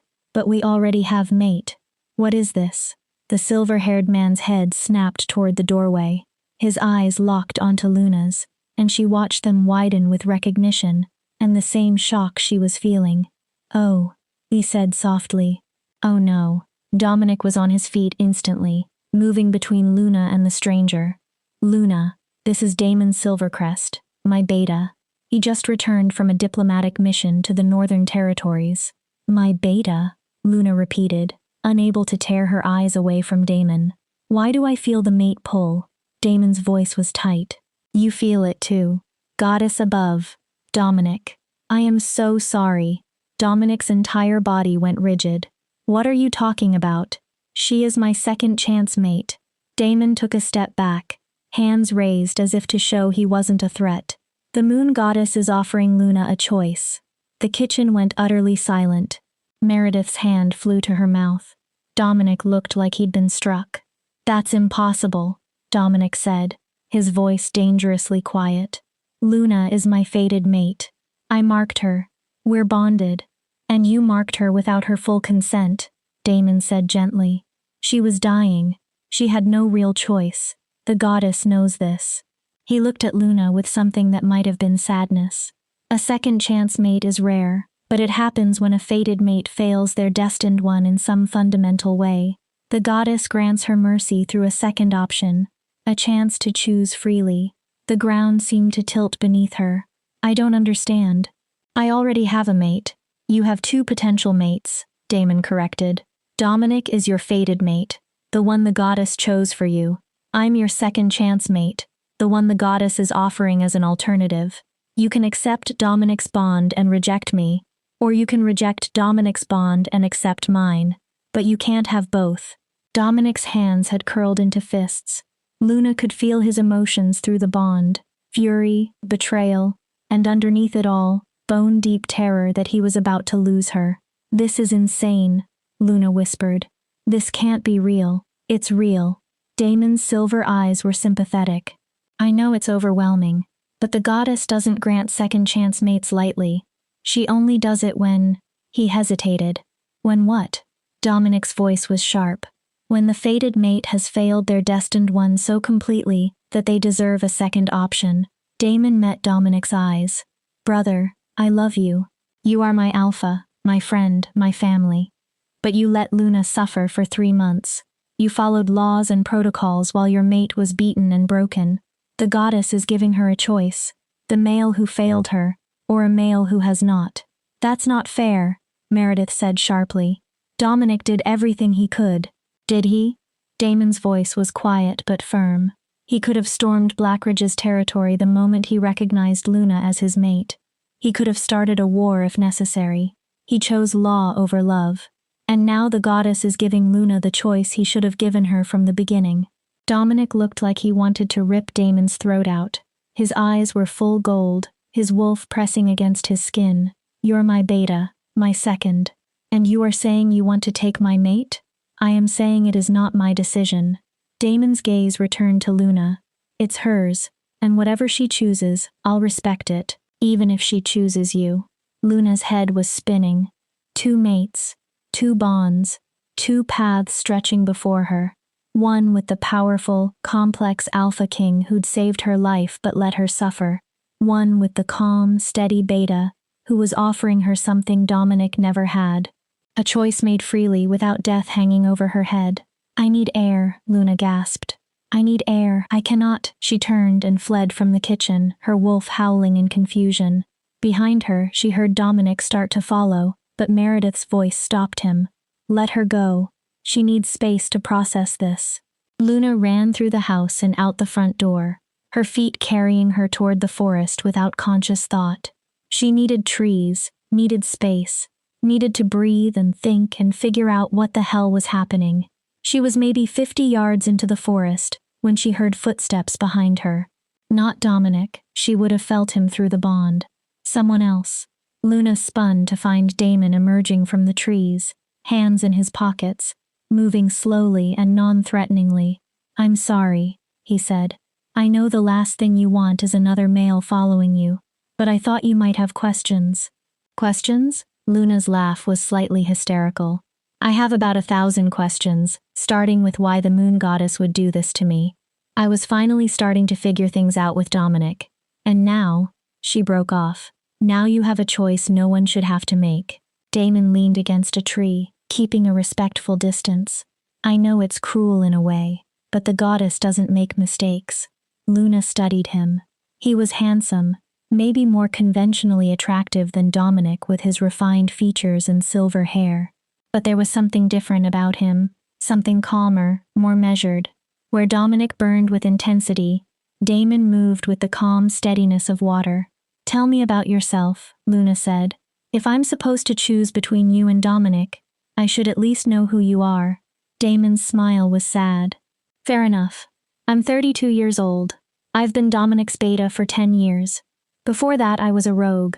My birth pack was slaughtered when I was 20, and I spent 2 years wandering before Dominic found me and offered me a place in Wildborn." "You were a rogue?" Luna said with surprise. "For a while. Long enough to know what it's like to be without pack bonds, to be hungry and desperate and alone." Damon's eyes carried old grief. "That's why I understand what you went through, why I can't judge Dominic too harshly for following protocol. I know the importance of law and order and keeping packs from tearing each other apart, but I also know the cost of putting law before people." Luna wrapped her arms around herself. "Why would the goddess choose you as my second chance mate? What makes you different from Dominic?" "I don't know," Damon admitted. "Maybe because I know what it's like to lose everything. Maybe because I won't hesitate to put you first, even if it means breaking every law in existence. Or maybe," he paused, "maybe because I won't demand anything from you. Dominic is intense, possessive, overwhelming. He loves with everything he has, but that kind of love can be suffocating. I can offer you something different, something gentler." Gentler, Luna repeated. Is that what I need? I do not know what you need, Damon said honestly. Only you can answer that. But I can tell you what I'd offer if you chose me. Freedom, space, a mate who will protect you but won't try to control you. A mate who will love you without demanding that you love him back. Luna felt tears burning her eyes. That's not fair. Dominic does not demand anything from me. Damon's voice was gentle. Luna, Dominic marked you when you were dying. Yes, you consented, but what choice did you really have? Die or accept his mark? That's not a real choice. And now you're bound to him through a bond that will be agonizing to sever, even though he promised you could reject him. Every day you spend with him, the bond grows stronger. In 28 days, rejecting him will feel like ripping out your own heart. And if you chose me instead, I would court you properly. No pressure, no bond forced in crisis. I'd give you time to heal, to figure out who you are without the weight of someone else's expectations. Damon's silver eyes were earnest. And if you decided I wasn't right for you either, I'd let you go. No bond to tie you down, no mark to trap you, just a choice freely made. It sounded perfect. Too perfect. Luna's wolf was torn, whining in confusion between the fierce pull toward Dominic, her fated mate, the male who'd saved her, and the gentler pull toward Damon, who was offering everything Dominic hadn't. I don't know what to do, Luna whispered. You don't have to decide right now. Damon pushed off from the tree. The goddess gave you 28 days to choose between accepting or rejecting Dominic's bond. That same timeline applies to me. Get to know both of us. Figure out which future feels right. And at the end of 28 days, choose the mate who makes you happiest. And if I cannot choose, if I reject both of you, then you will remain mateless. Damon's expression was somber. It's rare, but possible. You would survive, but you would never have another fated mate. The goddess only grants one fated mate and one second chance. After that, you're on your own. Luna felt the weight of that knowledge settle over her like a cloak. 2 mates, 28 days. One choice that would define the rest of her life. I need to talk to Dominic, she said. Of course. Damon started to turn away, then paused. Luna, for what it's worth, I hope you choose the mate who makes you feel most like yourself. Not the one you think you should choose, not the one who saved your life, and not the one who seems safest. Choose the one who makes you feel whole. He disappeared back into the trees, leaving Luna alone with her thoughts and 2 mate bonds pulling her in different directions. When Luna returned to the house an hour later, she found Dominic in his office. He was standing at the window staring out at the forest, his shoulders rigid with tension. He didn't turn when she entered, but she felt his awareness of her through the bond. I'm not going to fight him for you, Dominic said quietly. I could. I am stronger, more dominant. I could order him to leave the territory and never see you again, but that would become exactly what you fear. Me using my power to control you. Luna closed the door behind her. I'm not afraid of you, Dominic. You should be. He finally turned and the pain in his eyes made her chest ache. I marked you without giving you a real choice. I bound you to me when you were dying. Damon's right. I failed you. And now the goddess is giving you the option I should have given you from the beginning. Stop, Luna said. Stop punishing yourself. You did what you thought was right, and it wasn't enough. Dominic's hands curled into fists. I spent 3 months building alliances and following protocols while my mate suffered. I could have saved you sooner if I'd been willing to start a war. Instead, I chose peace over you. You chose 300 wolves over 1, Luna corrected. That's what alphas do. They protect their pack. I'm supposed to protect my mate above all else. Dominic's voice was raw. Instead, I let you be beaten and broken because I was too afraid of the consequences of acting. And now he stopped. Now I have a choice, Luna finished. A real choice without death hanging over my head. Do you want him?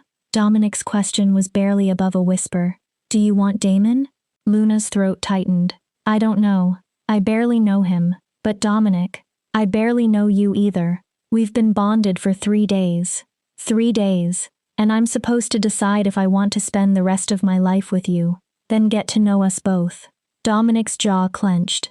Spend time with me. Spend time with him. And at the end of 28 days, choose the mate who feels right. And if I choose him? Luna had to ask. If I reject our bond and accept Damon as my mate instead? Dominic closed his eyes, and Luna felt agony ripple through the bond. Then I will let you go. It will destroy me, but I'll survive. I've survived worse. You haven't survived worse, Luna said softly. Losing your fated mate is the worst thing that can happen to a wolf. Then I'll be the second wolf to experience it after you. Dominic opened his eyes, and they were blazing gold. Because you lost your fated mate when I failed you. The goddess knows it. Damon knows it. And deep down, I know it too. Luna crossed the room and took Dominic's hand. The mate bond flared at the contact, warm and electric and undeniable. You didn't fail me. You saved my life. I should have saved you sooner. Maybe. Luna squeezed his hand. But you can't change the past. All you can do is show me the future, both of you. And in 28 days, I'll choose the mate who makes me feel most like myself. Dominic's thumb brushed across her knuckles. And which mate is that right now? Luna looked up at him at the pain and hope and desperate love in his eyes. Then she thought of Damon with his gentle offer of freedom in space. I don't know yet, she admitted. But I promise you this. I'll give both of you a fair chance. And whoever I choose at the end, it will be because I genuinely want them. Not because I'm obligated or grateful or afraid of being alone. That's all I can ask for. Dominic lifted her hand to his lips, pressing a kiss to her knuckles that sent heat racing through her veins. 28 days, Luna. Let me prove I'm worth choosing. You have 28 days. Luna nodded. What she didn't say was that Damon had the same 28 days. And right now she had no idea which male would win her heart. The only thing she knew for certain was that in 4 weeks, someone's heart was going to break, and there was nothing any of them could do to stop it. Chapter 7. Torn Between Two Alphas. The next 2 weeks passed in a strange tension-filled dance between 3 wolves who all wanted different things. Dominic was determined to prove himself worthy. He showed Luna every corner of Wildborn territory, introduced her to pack traditions, taught her about the responsibilities of being a Luna. He was patient, attentive, and never pushed for more physical contact than she was comfortable with. But Luna could feel his restraint through the bond, the way his wolf screamed to claim her fully, to mark her so thoroughly that no other male would dare approach. Damon, true to his word, offered something completely different. He took Luna on long walks where they talked about everything and nothing. He made her laugh with stories from his rogue days. He never touched her without permission, never used his beta authority to influence her, and never once mentioned the mate pole between them. He was leaving her room to breathe, to heal, to figure out who she was without the weight of expectations. Luna was more confused than ever. On day 15 of her 28-day deadline, Luna sat in the pack library with a book she wasn't reading. Rain pattered against the windows and a fire crackled in the fireplace. And it should have been peaceful. Instead, her mind was churning. You look like you're trying to solve every mystery in existence. Zara's voice broke through her thoughts. The school teacher settled into the chair across from Luna with a steaming mug of tea. Want to talk about it? Luna closed the book she'd been pretending to read. Do you think I'm being selfish? Leading both of them on? Are you leading them on? Zara asked. Or are you trying to make the greatest decision of your life? Both? Maybe. Luna rubbed her temples. Dominic looks at me like I hung the moon. Every morning I wake up and feel his hope through the bond. This desperate prayer that today will be the day I choose him and Damon. She paused. Damon is so careful, so gentle. He never asks for anything, never demands, never pushes. But I can see it in his eyes. He wants me too. So, you're stuck between the mate who demands everything and the mate who demands nothing. Zara summarized. That's rough. It's impossible. Luna leaned back in her chair. How am I supposed to choose between them? Dominic saved my life. He's powerful, protective, and when he looks at me, I feel like the most important thing in the world. But he also let me suffer for 3 months. And I know he had reasons, good reasons, but it still hurt. Zara finished gently. And Damon is everything Dominic isn't. Calm where Dominic is intense. Gentle where Dominic is fierce. He offers me freedom instead of possession. But Luna stopped. But I do not love him. The confession escaped too quickly. I should, right? He's perfect for me. Patient and kind and willing to let me be myself. But when I'm with him, I feel safe and comfortable, like shelter beneath a warm blanket. Luna met Zara's eyes. When I'm with Dominic, I come alive, terrified and exhilarated, and so overwhelmed I can barely breathe. It's not comfortable, but it's real. Zara smiled knowingly. Sounds like you've already made your choice. Have I? Luna shook her head. Because if I choose Dominic, I'm choosing the mate who failed me. I'm telling the goddess that I'll accept being second priority to pack politics and laws, or you're choosing the mate who understood the cost of his mistakes. Zara sat down her tea. Luna, Dominic spent 3 months in hell waiting for a legal way to save you, and when that didn't work fast enough, he marked you anyway, risking war, risking his pack's safety, risking everything to keep you alive. That's not a maid who considers you second priority. Then why did he wait so long? Because he's an alpha king responsible for 300 lives. Zara's voice was patient. If he'd attacked Blackridge's territory the day he recognized you as his mate, we'd have been at war with 6 packs. How many of our wolves would have died? 50? 100? And for what to save one Omega, who he wasn't even certain would survive the rescue? Luna flinched at the cruel truth of the words. I'm not saying it was right, Zara continued. I'm saying it was impossible. There was no good choice. Attack and risk hundreds of lives for one wolf.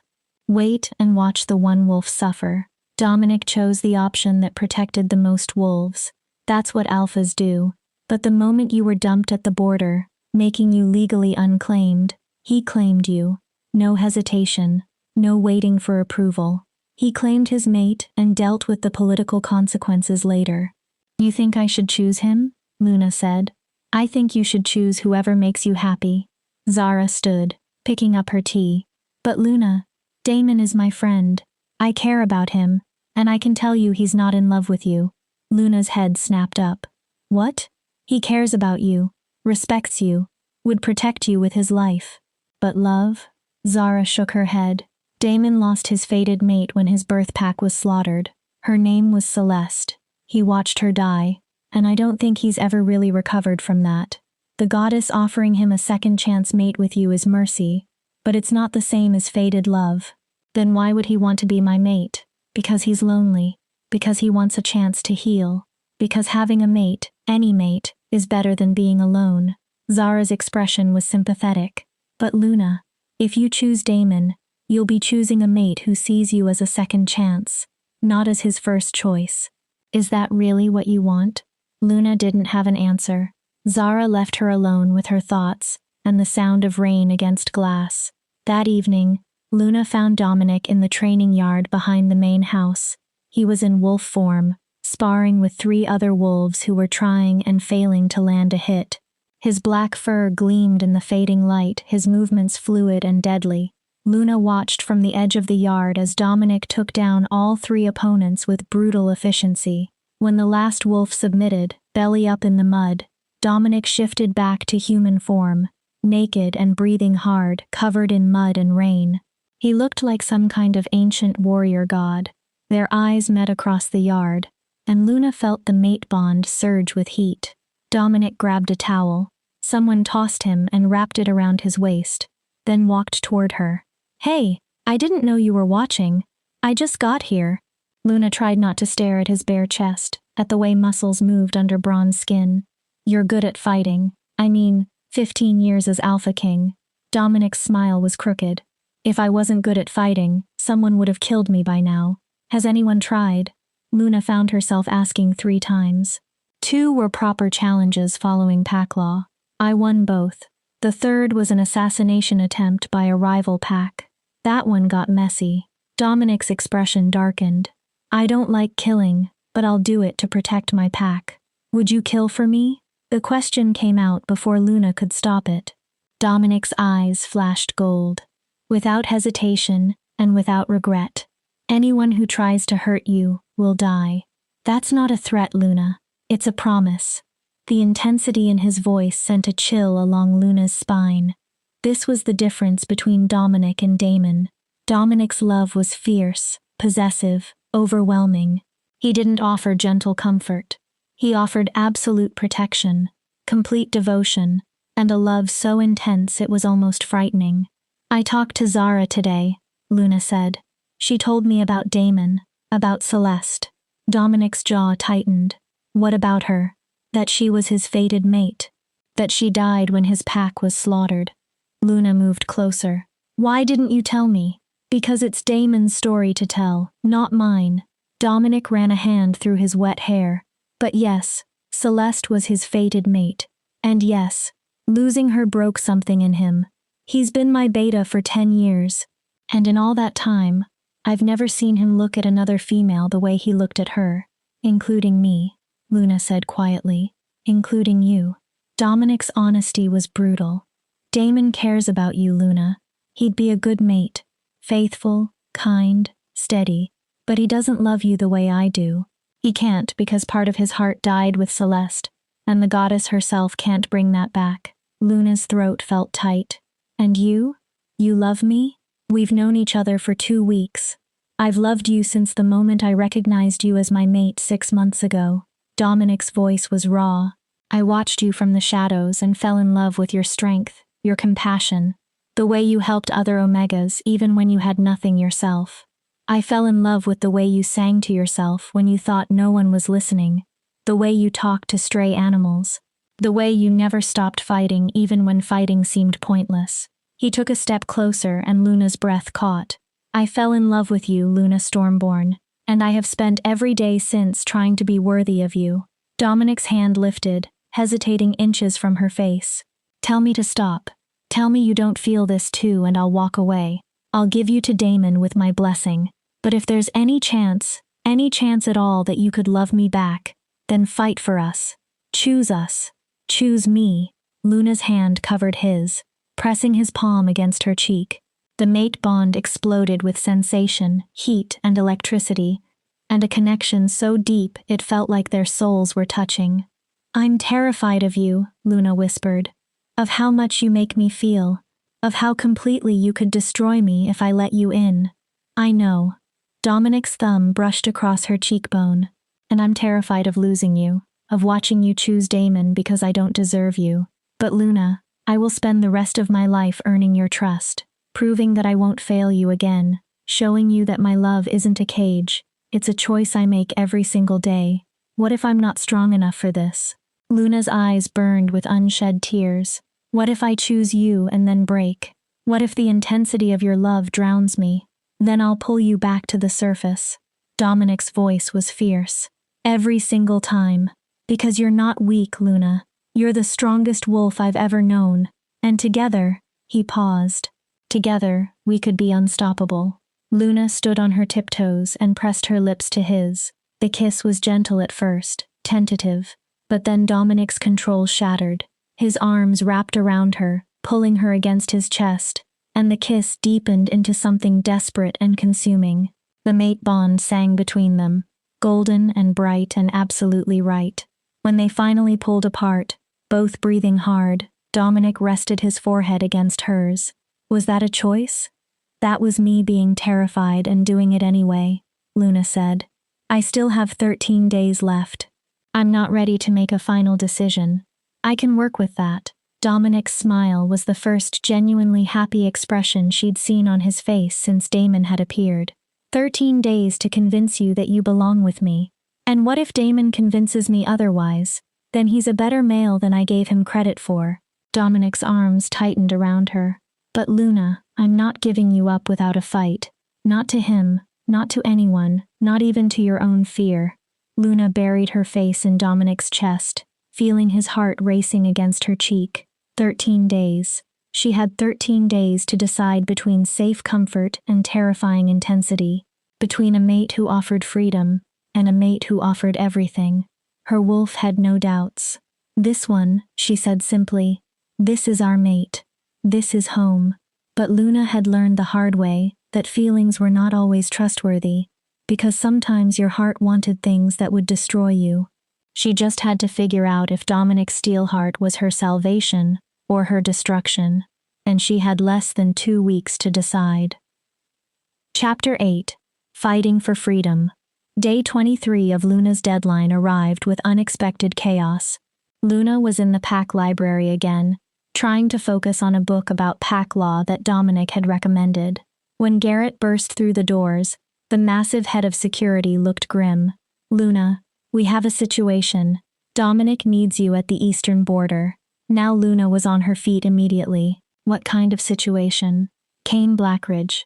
He's requesting a formal parley under the white flag of truce." Garrett's expression was dark. "He says he's come to reclaim his pack's property." Ice flooded Luna's veins. "He means me." "Yeah, he means you." Garrett gestured toward the door. "Dominic's already at the border with Damon and 20 warriors. But Luna, you don't have to go.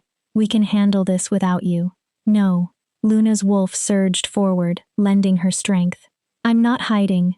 Not anymore. Let's go." They took one of the pack's trucks, Garrett driving at speeds that should have been illegal. Luna's mind raced as they sped through the territory. Kane was here, the alpha who had beaten her and left her to die, and now had the audacity to come to Wildborn lands demanding her return. Her hands curled into fists. Let him try. 10 minutes later they pulled up to a clearing near the eastern border. Dominic stood at the center of a loose formation of Wildborn wolves, his posture radiating lethal authority. Damon flanked him on the right, equally tense, and across the invisible line that marked the border stood Kane Blackridge with a dozen wolves at his back. Luna climbed out of the truck, and every eye turned to her. Kane's face twisted with something between rage and triumph.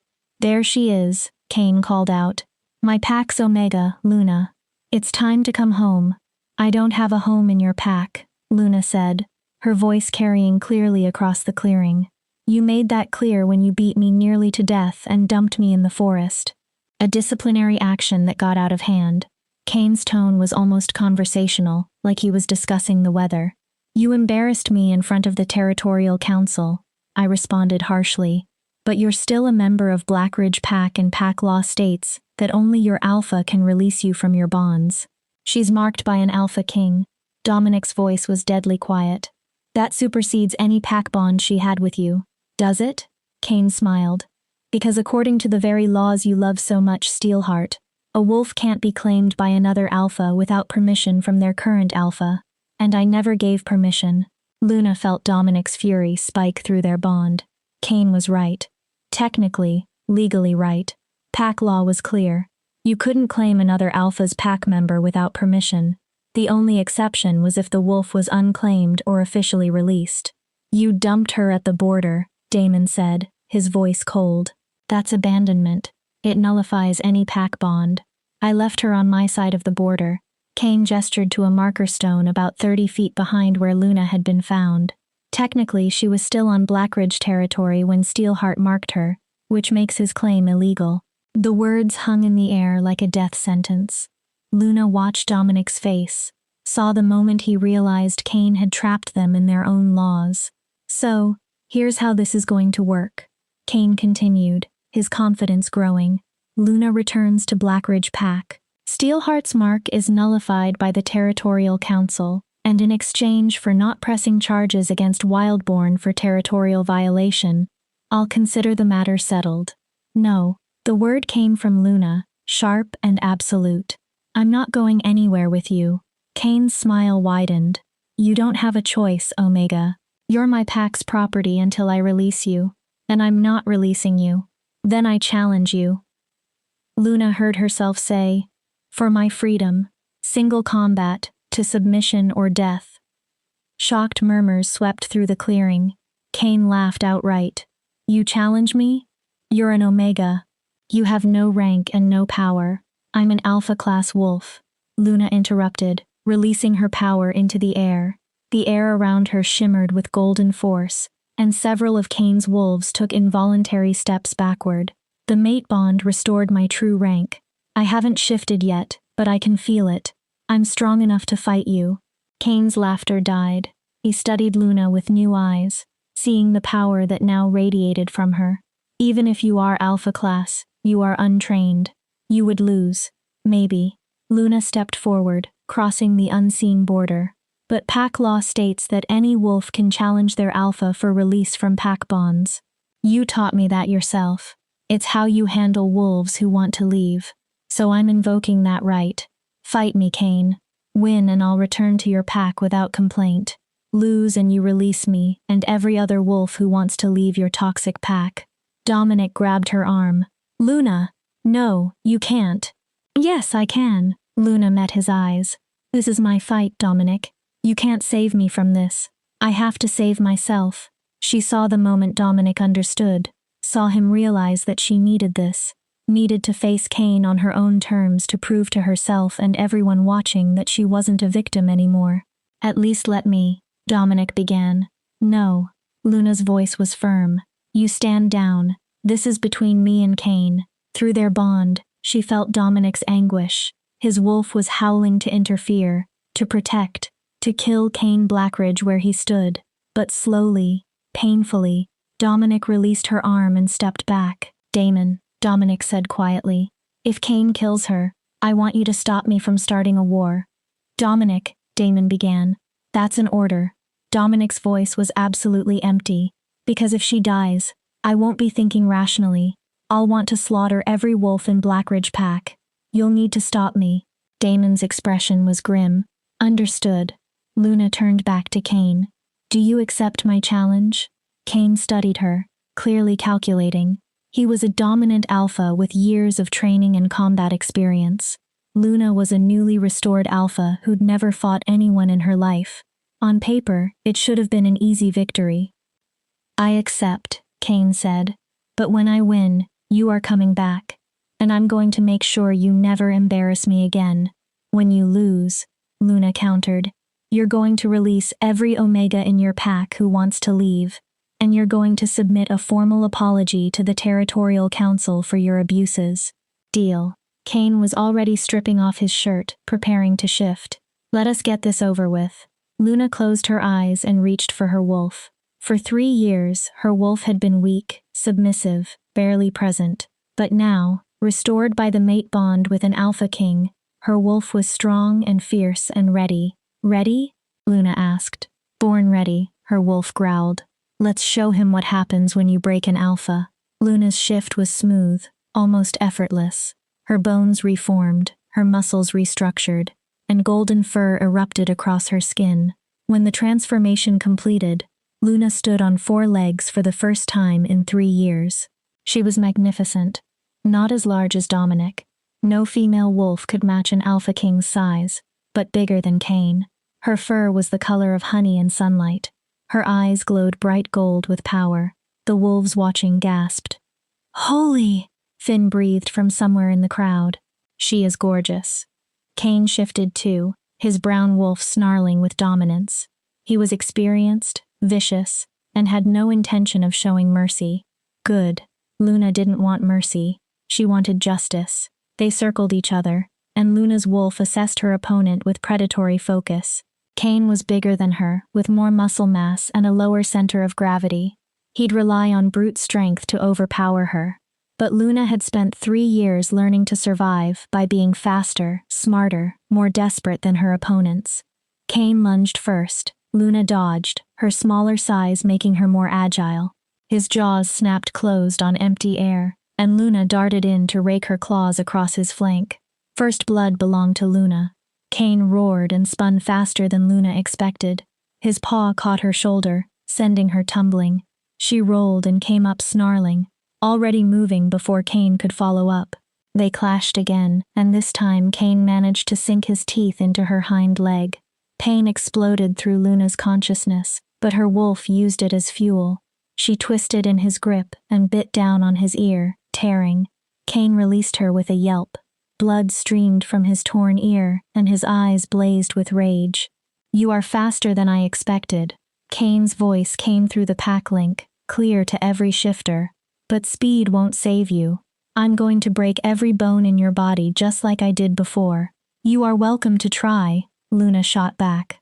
But this time I'm not helpless. This time I fight back.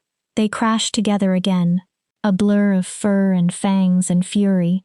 Luna felt ribs crack.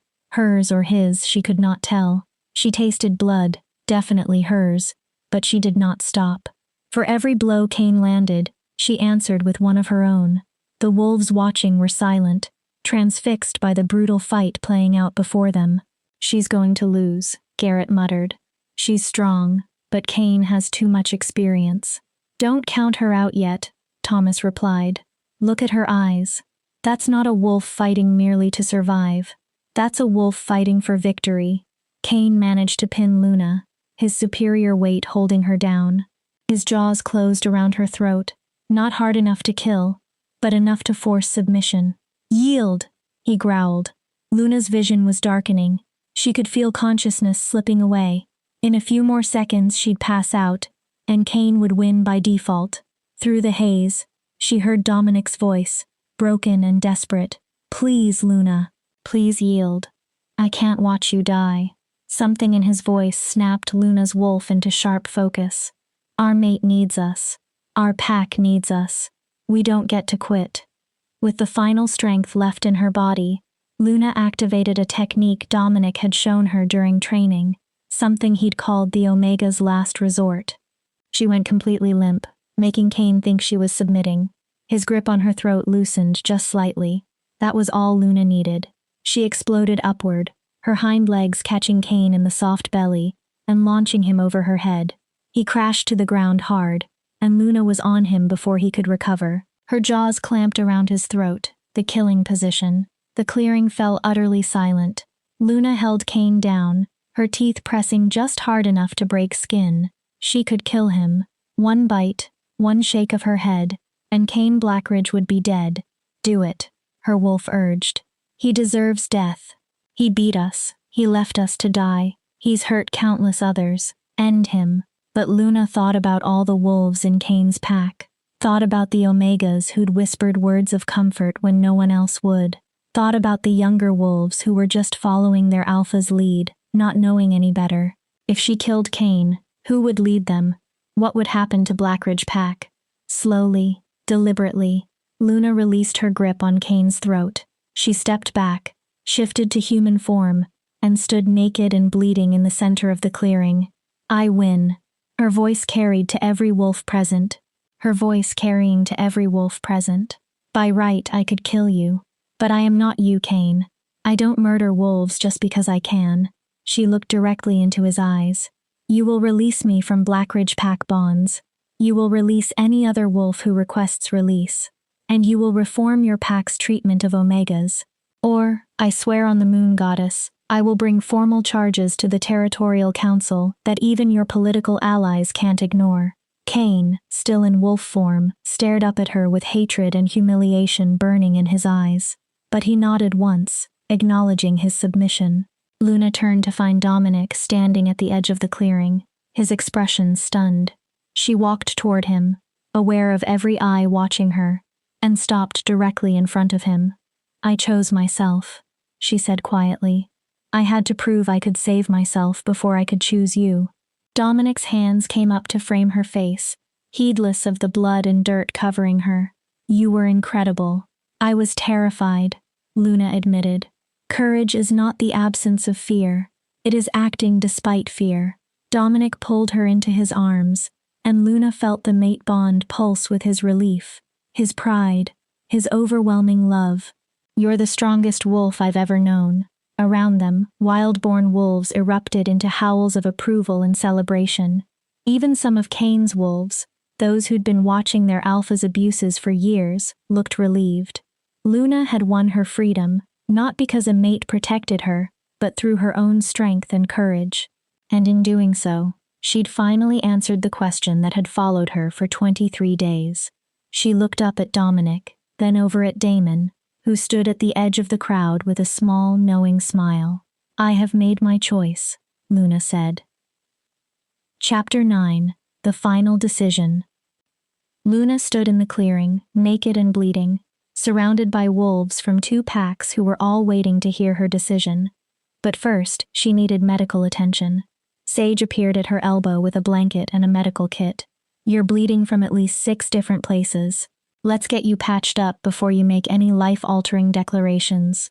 Luna allowed herself to be wrapped in the blanket and led to one of the trucks. Sage worked efficiently, cleaning wounds and applying bandages while Dominic paced nearby like a caged animal. Damon stood further back, his silver eyes unreadable. You were insane, Sage muttered as she wrapped Luna's ribs, taking on Kane Blackridge with no training, no experience. You could have died, but I didn't. Luna winced as Sage pulled the bandage tight. I won. You got lucky. But Sage's voice held grudging respect.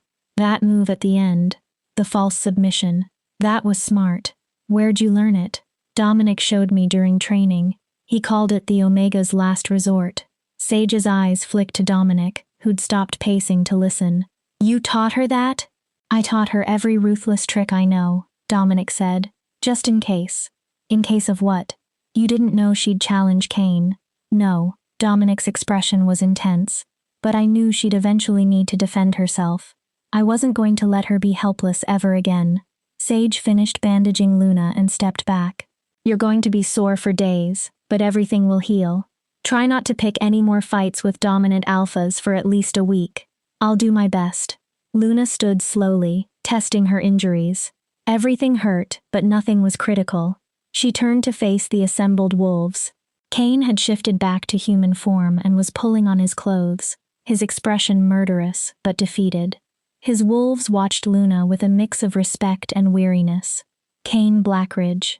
Luna's voice carried across the clearing. Do you acknowledge my victory? Kane's jaw clenched so hard Luna could hear his teeth grinding, but finally he bit out.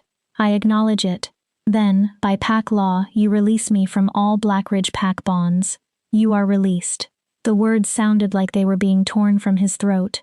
You're no longer bound to Blackridge pack. Luna felt something shift inside her, a sensation like chains falling away.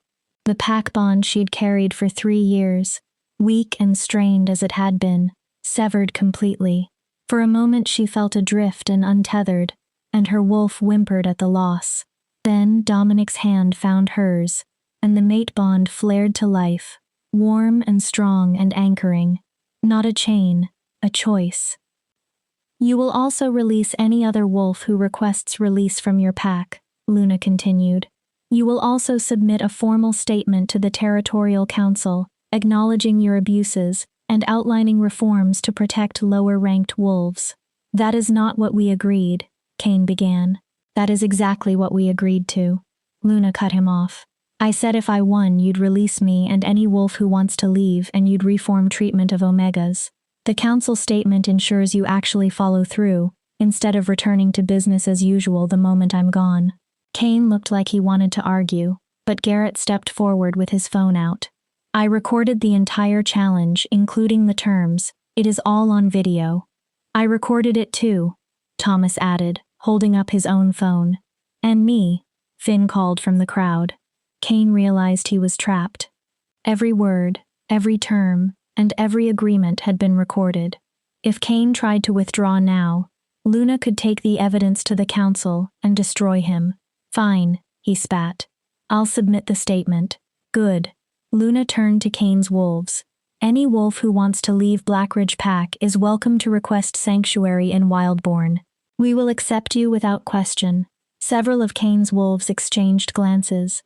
One young woman, an Omega Luna recognized from the kitchens, stepped forward hesitantly. I want to leave, she said quietly. I request sanctuary. Granted, Dominic said immediately. Welcome to Wildbourne. 2 more wolves stepped forward, then 5, then 10. By the time the exodus ended, Kane had lost nearly a third of his pack, mostly Omegas and lower-ranked wolves who'd been suffering under his leadership. Kane's face was purple with rage, but he couldn't do anything. Pack law was clear. Wolves could request release, and alphas couldn't deny them without cause. And here, publicly, in front of witnesses with multiple recordings, Kane had agreed to these terms. We're done here, Kane said coldly. He gathered his remaining wolves and turned to leave, but paused to look back at Luna one last time. You have humiliated me twice now, Omega. That is not something I will forget. I am not an Omega anymore, Luna said calmly. And if you come after me or anyone under Wildborn protection, you won't just be dealing with me. You'll be dealing with an Alpha King and 300 wolves who will destroy you." Kane's lip curled, but he said nothing else. He shifted to wolf form and ran back toward his territory, his diminished pack following. When they were gone, the Wildborn wolves erupted into celebration. Finn was practically bouncing with excitement. Garrett clapped Luna on the shoulder hard enough to make her wince. Even Elena, the stern elder, was smiling, but Luna's attention was split between two males. Dominic, who was watching her with desperate hope, and Damon, who stood apart from the celebration with that same knowing expression. "Can everyone give us some space?" Luna called out. "I need to talk to Dominic and Damon privately." The celebration died down. Wolves exchanged glances, but began dispersing, herding the new refugees toward the pack center to get them settled. Within minutes, only Luna, Dominic, and Damon remained in the clearing. Luna walked to the center, equidistant from both males, and took a deep breath. "I said I'd made my choice," she began. "And I have. But first, I need to say something to both of you." She turned to Damon. "You offered me something I desperately needed. Space, freedom, the chance to heal without pressure. You were kind when I needed kindness, patient when I needed patience. You made me feel safe." She paused. "But Zara told me about Celeste, about your fated mate." Damon's expression flickered. "Luna, I am not angry that you didn't tell me." Luna continued gently. "I understand why you didn't, but Damon, I cannot be someone's second choice. I can't be the mate you settle for because your first mate died. That's not fair to either of us." Damon closed his eyes. "You are right, goddess. You are absolutely right." He opened them again. "I thought maybe I could love again. I thought the moon goddess giving me a second chance mate meant I was ready. But you deserve someone who loves you first, not someone still grieving his fated mate. You deserve to finish grieving," Luna said softly. "You need to heal properly instead of trying to fill the void Celeste left. And when you're ready, truly ready, the goddess will guide you to the mate you're meant to have." "You are too wise for someone so young," Damon said with a sad smile. He walked forward and took Luna's hand, pressing a kiss to her knuckles. "Thank you for being honest, for being kind, and for having the courage to choose what's right instead of what's easy." He released her hand and stepped back. "I will give you 2 privacy." "Damon," Luna called as he turned to leave. "You are still my friend. That doesn't change." "Friends," Damon agreed. "Always." He shifted to wolf form and loped away, leaving Luna alone with Dominic. The Alpha King stood frozen, his expression trapped between hope and fear. Through the mate bond, Luna could feel his emotions, the desperate love, the fear of rejection, the fragile hope that maybe, just maybe, she was about to choose him. Luna walked toward him slowly, aware that each step carried a decision, a commitment. "I am terrified of you," she said when she was close enough to touch him. "Terrified of how much power you have over me. Terrified of how completely I could lose myself in loving you." Dominic's face fell. "Luna, I am not finished." Luna reached up to cup his face. "I am terrified, but I am also done being afraid. Done letting fear control my choices. Done surviving instead of living." She stretched up on her toes, and Dominic automatically bent down to meet her. "I choose you, Dominic Steelheart. Not because you saved my life. Not because of the mate bond. Not because I'm grateful or obligated or afraid of being alone. I choose you because when I'm with you, I come alive. Because your love is fierce and overwhelming and terrifying. But it's also real because you see me. Not the Omega I was. Not the Alpha I might become, but me, Luna, just me." Dominic's hands came up to frame her face, his eyes blazing gold. "Say it again. I choose you again. I choose you, Dominic. I accept the mate bond. I want to be your Luna, your partner, your equal." Luna smiled. "I want to spend the rest of my life being terrified of how much I love you." Dominic's kiss was desperate and consuming, full of 3 months of waiting and 23 days of fear that he'd lose her. Luna kissed him back with everything she had, pouring all her choice, all her commitment, all her love into that single moment. When they finally pulled apart, both breathing hard, Dominic rested his forehead against hers. The full moon is in 5 days, he said quietly. After that, the bond becomes permanent. Are you sure? I'm sure. Luna's hands tangled in his hair. I don't need 5 more days to know what I want. I want you.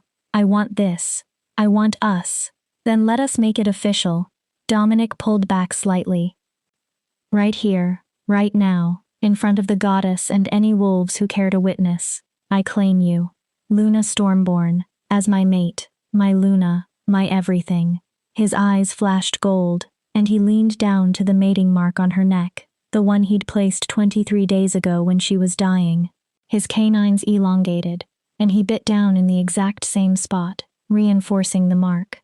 Power flooded through the bond, stronger than before, permanent and unbreakable. Luna gasped as the sensation overwhelmed her, but this time there was no pain, only pleasure, only rightness, only the unshakable certainty that this was where she belonged. When Dominic released the bite, the mark blazed with golden light before settling into the skin. Luna touched it, felt the warmth pulsing beneath her fingers. It is permanent now, Dominic said. Even before the full moon, you're mine, and I'm yours, and nothing can break what we have. Good, Luna said fiercely, because I'm not letting you go. Not ever. Dominic lifted her into his arms, and Luna wrapped her legs around his waist, laughing as he spun her around.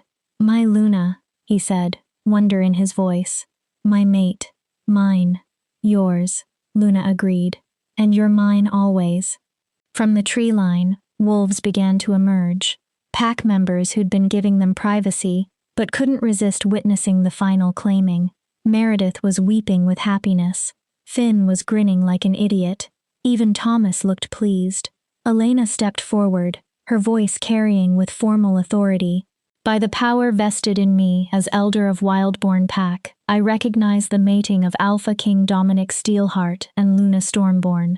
May the moon goddess bless their union with strength, wisdom, and many pups to carry on their legacy. The pack erupted into howls of celebration and approval.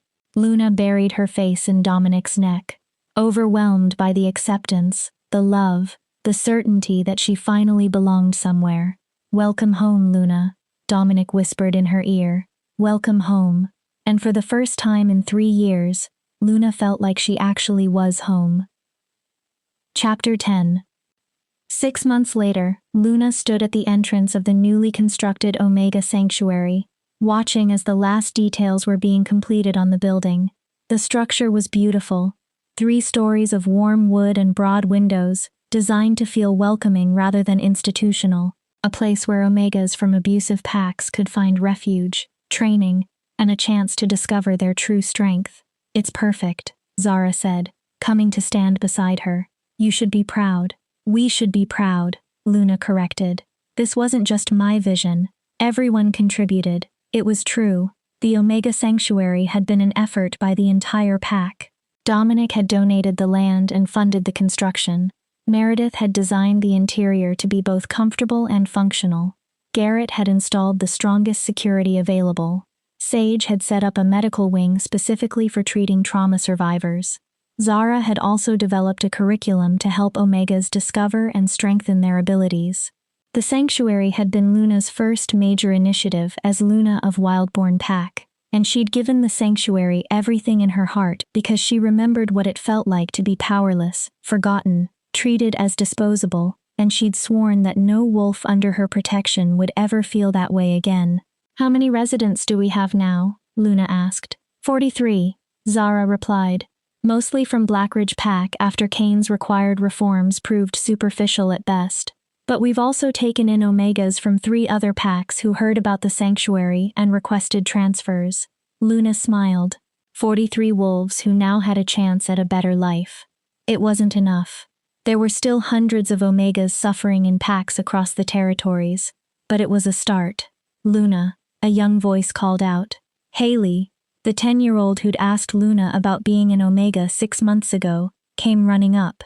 Guess what? I got accepted into the tracker training program. That's wonderful. Luna knelt down to the girl's level. I knew you could do it. My mom said Omegas cannot be trackers, But you said rank doesn't determine worth, so I applied anyway. And Thomas said I have natural talent. Haley was practically bouncing with excitement. I'm going to be the best tracker Wildborn's ever seen. I believe you, Luna said warmly. And Haley, your mom was wrong. Omegas can be anything they want to be. Tracker, warrior, healer, even alpha. The only limits are the ones we accept. Haley hugged Luna impulsively, then ran off to tell her friends the good news. Luna stood, feeling Dominic's presence behind her before he even spoke.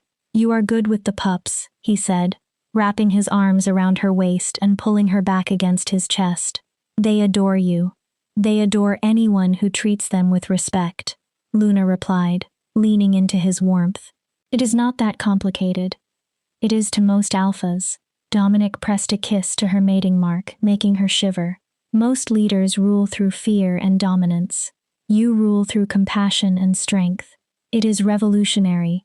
It is common sense. Same thing. Dominic's hands spread across her stomach. How are you feeling? Any morning sickness today? Luna's hand covered his. 6 weeks earlier, Sage had confirmed what Luna's wolf had already known: she was pregnant. The news had sent Dominic into a spiral of protective overreaction that would have been annoying if it wasn't so endearing. I am fine, Luna assured him. The nausea only hits in the actual morning. By noon, I'm perfectly functional. You should still be resting. I am pregnant, not dying. Luna turned in his arms. Dominic, we talked about this. You can't wrap me in bubble wrap for 9 months. I can try, he muttered, but his smile was soft. We are having a pup. An actual pup. I am terrified I'm going to mess this up. You will not. Luna cupped his face. You're going to be an amazing father. Overprotective and slightly neurotic, but amazing. Slightly neurotic? Dominic raised an eyebrow. Finn said I have gone completely paranoid. Finn says a lot of things. Luna stretched up to kiss him. Most of them are accurate. Their kiss was interrupted by Garrett clearing his throat loudly. Sorry to interrupt the mated bliss, but Alpha, we have visitors. The Territorial Council is here. Luna and Dominic exchanged glances. The Territorial Council didn't make social calls. All of them? Dominic asked. All 5 alphas plus their betas. Garrett's expression was grim. They're waiting in the Great Hall. They said it's urgent. Luna felt Dominic tense. The Territorial Council had been investigating Kane Blackridge for 6 months, ever since Luna had submitted her formal complaint backed by testimony from 43 witnesses. But investigations moved slowly, and Luna had started to wonder if anything would actually come of it. Let's go, Dominic said, taking Luna's hand. Whatever this is, we face it together. They walked to the Great Hall, and Luna felt the weight of the moment. The Territorial Council had never visited Wildborn before. Their presence meant something significant was happening. The 5 alphas stood as Luna and Dominic entered. Luna recognized most of them from her disastrous appearance at the council meeting 6 months ago. The one that had led to Kane beating her. Alpha Devon Blackstone of the Northern Territory stepped forward. He was older, maybe 60, with gray hair and sharp blue eyes. Alpha Dominic, Luna, thank you for receiving us on short notice. What's this about? Dominic asked, his voice carefully neutral. Kane Blackridge. Blackstone's expression was grim. The council has completed its investigation into the allegations of systematic abuse within Blackridge Pack. The evidence is damning, he gestured, and one of the betas laid out a thick folder on the table. 43 witness testimonies, medical records documenting injuries, financial records showing Blackridge was embezzling pack funds, and most damningly, security footage from Blackridge Pack House showing multiple incidents of abuse against lower-ranked wolves. Luna's breath caught. Security footage provided by Blackridge's head of security, who finally grew a conscience. Blackstone's voice was hard. Kane Blackridge has been stripped of his alpha title. Blackridge Pack is being dissolved and absorbed into neighboring territories, and Kane himself has been exiled, declared rogue, and banned from all pack lands in Montana. The declaration hung in the air like thunder. Kane Blackridge, the alpha who had seemed untouchable, had been destroyed. There's more, Blackstone continued. The Council has been reviewing pack laws regarding treatment of Omegas. Your sanctuary, Luna, and your advocacy have forced us to confront uncomfortable truths about how our laws enable abuse. He paused. We're implementing reforms, pack-wide protections for Omegas, mandatory oversight of alpha conduct, and harsher penalties for abuse. It's not perfect, but it's a start. Luna felt tears burning her eyes. Why? Why now, after years of ignoring this? Because you made it impossible to ignore, Blackstone said simply. You survived abuse, fought your way free, and built something better. You proved that the system was broken, and showed us a path to fix it. The Council owes you a debt. Luna Stormborn Steelheart. Luna Steelheart. Luna corrected softly. I took Dominic's name. Blackstone smiled. Luna Steelheart. Then the Council would like to offer you a position, a formal seat as Omega Advocate. You'd have a voice in pack law, the authority to investigate abuse claims, and the power to enforce protections. You'd be the first Omega to sit on the Territorial Council in its 200-year history. Luna's thoughts spun. A seat on the Council. True authority to create change. The ability to protect wolves like her across the entire territory. She looked at Dominic, who was smiling with fierce pride. It's your choice, he said. Whatever you decide, I support you. Luna turned back to Blackstone. I accept. On one condition. Name it. The reforms you're implementing, I want them expanded to all packs in Montana, not just this territory. And I want oversight authority that extends beyond just Omegas. All vulnerable wolves, Omegas, orphans, the elderly, the disabled. Everyone who can't protect themselves deserves protection. Blackstone exchanged glances with the other alphas. They conferred quietly for a moment. Then Blackstone nodded. Done. The Council will draft the expanded reforms for ratification. You'll have full authority as advocate for all vulnerable pack members. Then I accept. Luna's voice was steady and strong. And I promise you I will use this power to make sure no wolf ever suffers the way I did. The alphas left an hour later, having formalized Luna's appointment and discussed the logistics of the new reforms. When they were gone, Luna lowered herself into a chair, overwhelmed. You just became one of the most powerful wolves in Montana, Dominic said, sitting beside her. How does it feel? Terrifying, Luna admitted. I'm 22 years old. 6 months ago, I was an Omega in an abusive pack. Now I'm Luna of Wildborn, pregnant with an Alpha King's pup, and sitting on the Territorial Council. It is insane. It is justice, Dominic corrected. You earned every bit of power you have. You survived. You fought. You built something better. That is not insane. That is extraordinary. Luna leaned her head on his shoulder. What if I mess up? What if I make things worse? Then you'll learn and try again. Dominic's arm wrapped around her. Luna, you're not going to be perfect. No one is. But you're going to fight for wolves who can't fight for themselves. And that alone makes you better than most alphas who've ever held power. I'm going to need help, Luna said. I cannot do this alone. You will not be alone. Dominic pressed a kiss to her temple. You have me, the pack, and every wolf you've helped who will gladly return the favor. You've built a community, Luna. Now, let them support you. 3 months later, Luna stood on the hilltop overlooking Wildborn territory, her hand resting on her now clearly rounded stomach. Below the valley was filled with movement, wolves training, pups playing, life thriving. In the 9 months since she had arrived dying on Wildborn land, everything had changed. Kane Blackridge was exiled. His former pack dissolved. 43 Omegas had found sanctuary and freedom. Pack laws were being reformed across Montana, and Luna had gone from powerless victim to one of the most influential wolves in the territory. But the biggest change was internal. Luna no longer saw herself as broken or worthless. She'd reclaimed her power, chosen her mate, and built a legacy that would protect vulnerable wolves for generations. Luna. Finn came jogging up the hill. Council meeting in an hour. They are voting on the expanded Omega protections today. I will be there. Luna smiled. Thanks, Finn. As Finn headed back down, Damon appeared from the other direction.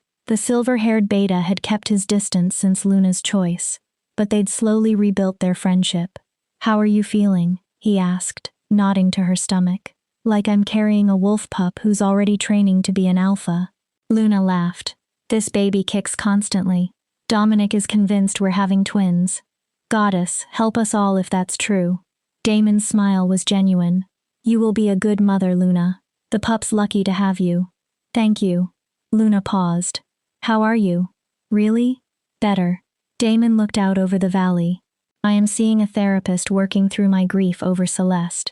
You were right. I was not ready for another mate. I was just trying to fill the void. And now I'm learning how to become whole by myself." Damon met her eyes. "Thank you for being honest with me, for choosing what was right instead of what was easy. You saved me from making a mistake that would have hurt us both." "That is what friends do," Luna said warmly. Damon nodded and headed back down the hill, leaving Luna alone with her thoughts.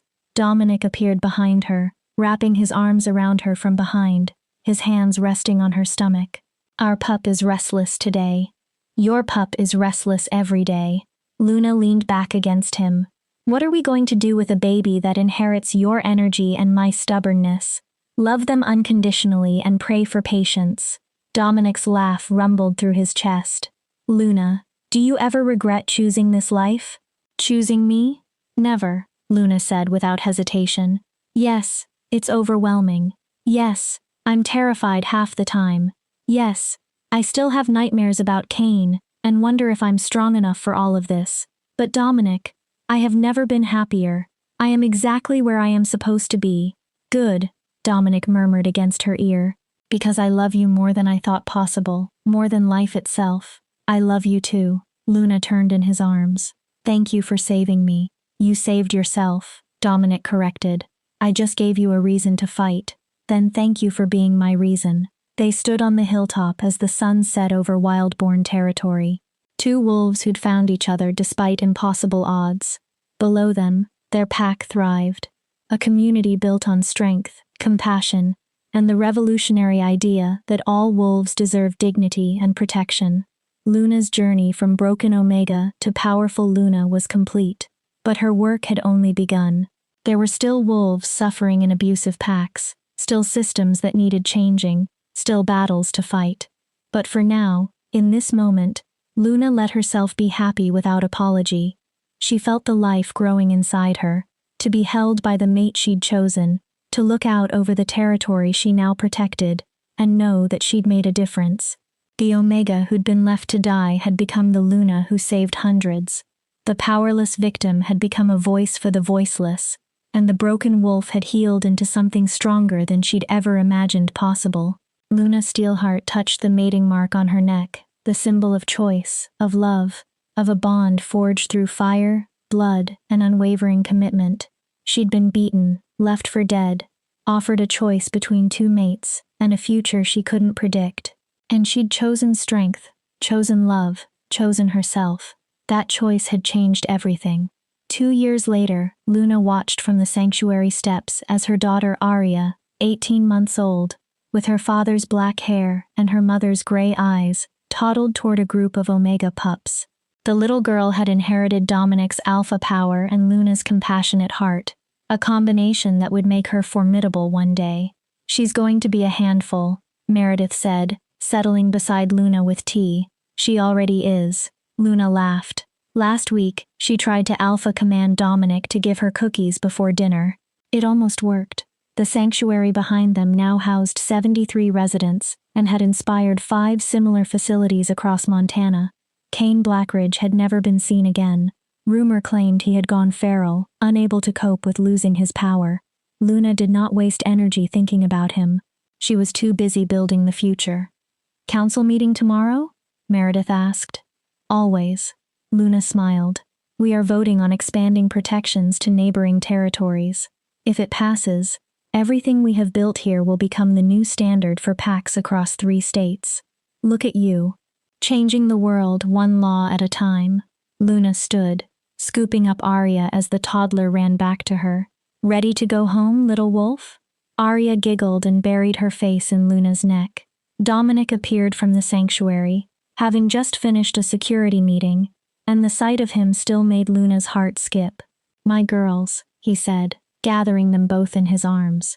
"Ready," Luna confirmed as they walked home through Wildborn territory, surrounded by pack and family, and a future bright with possibility.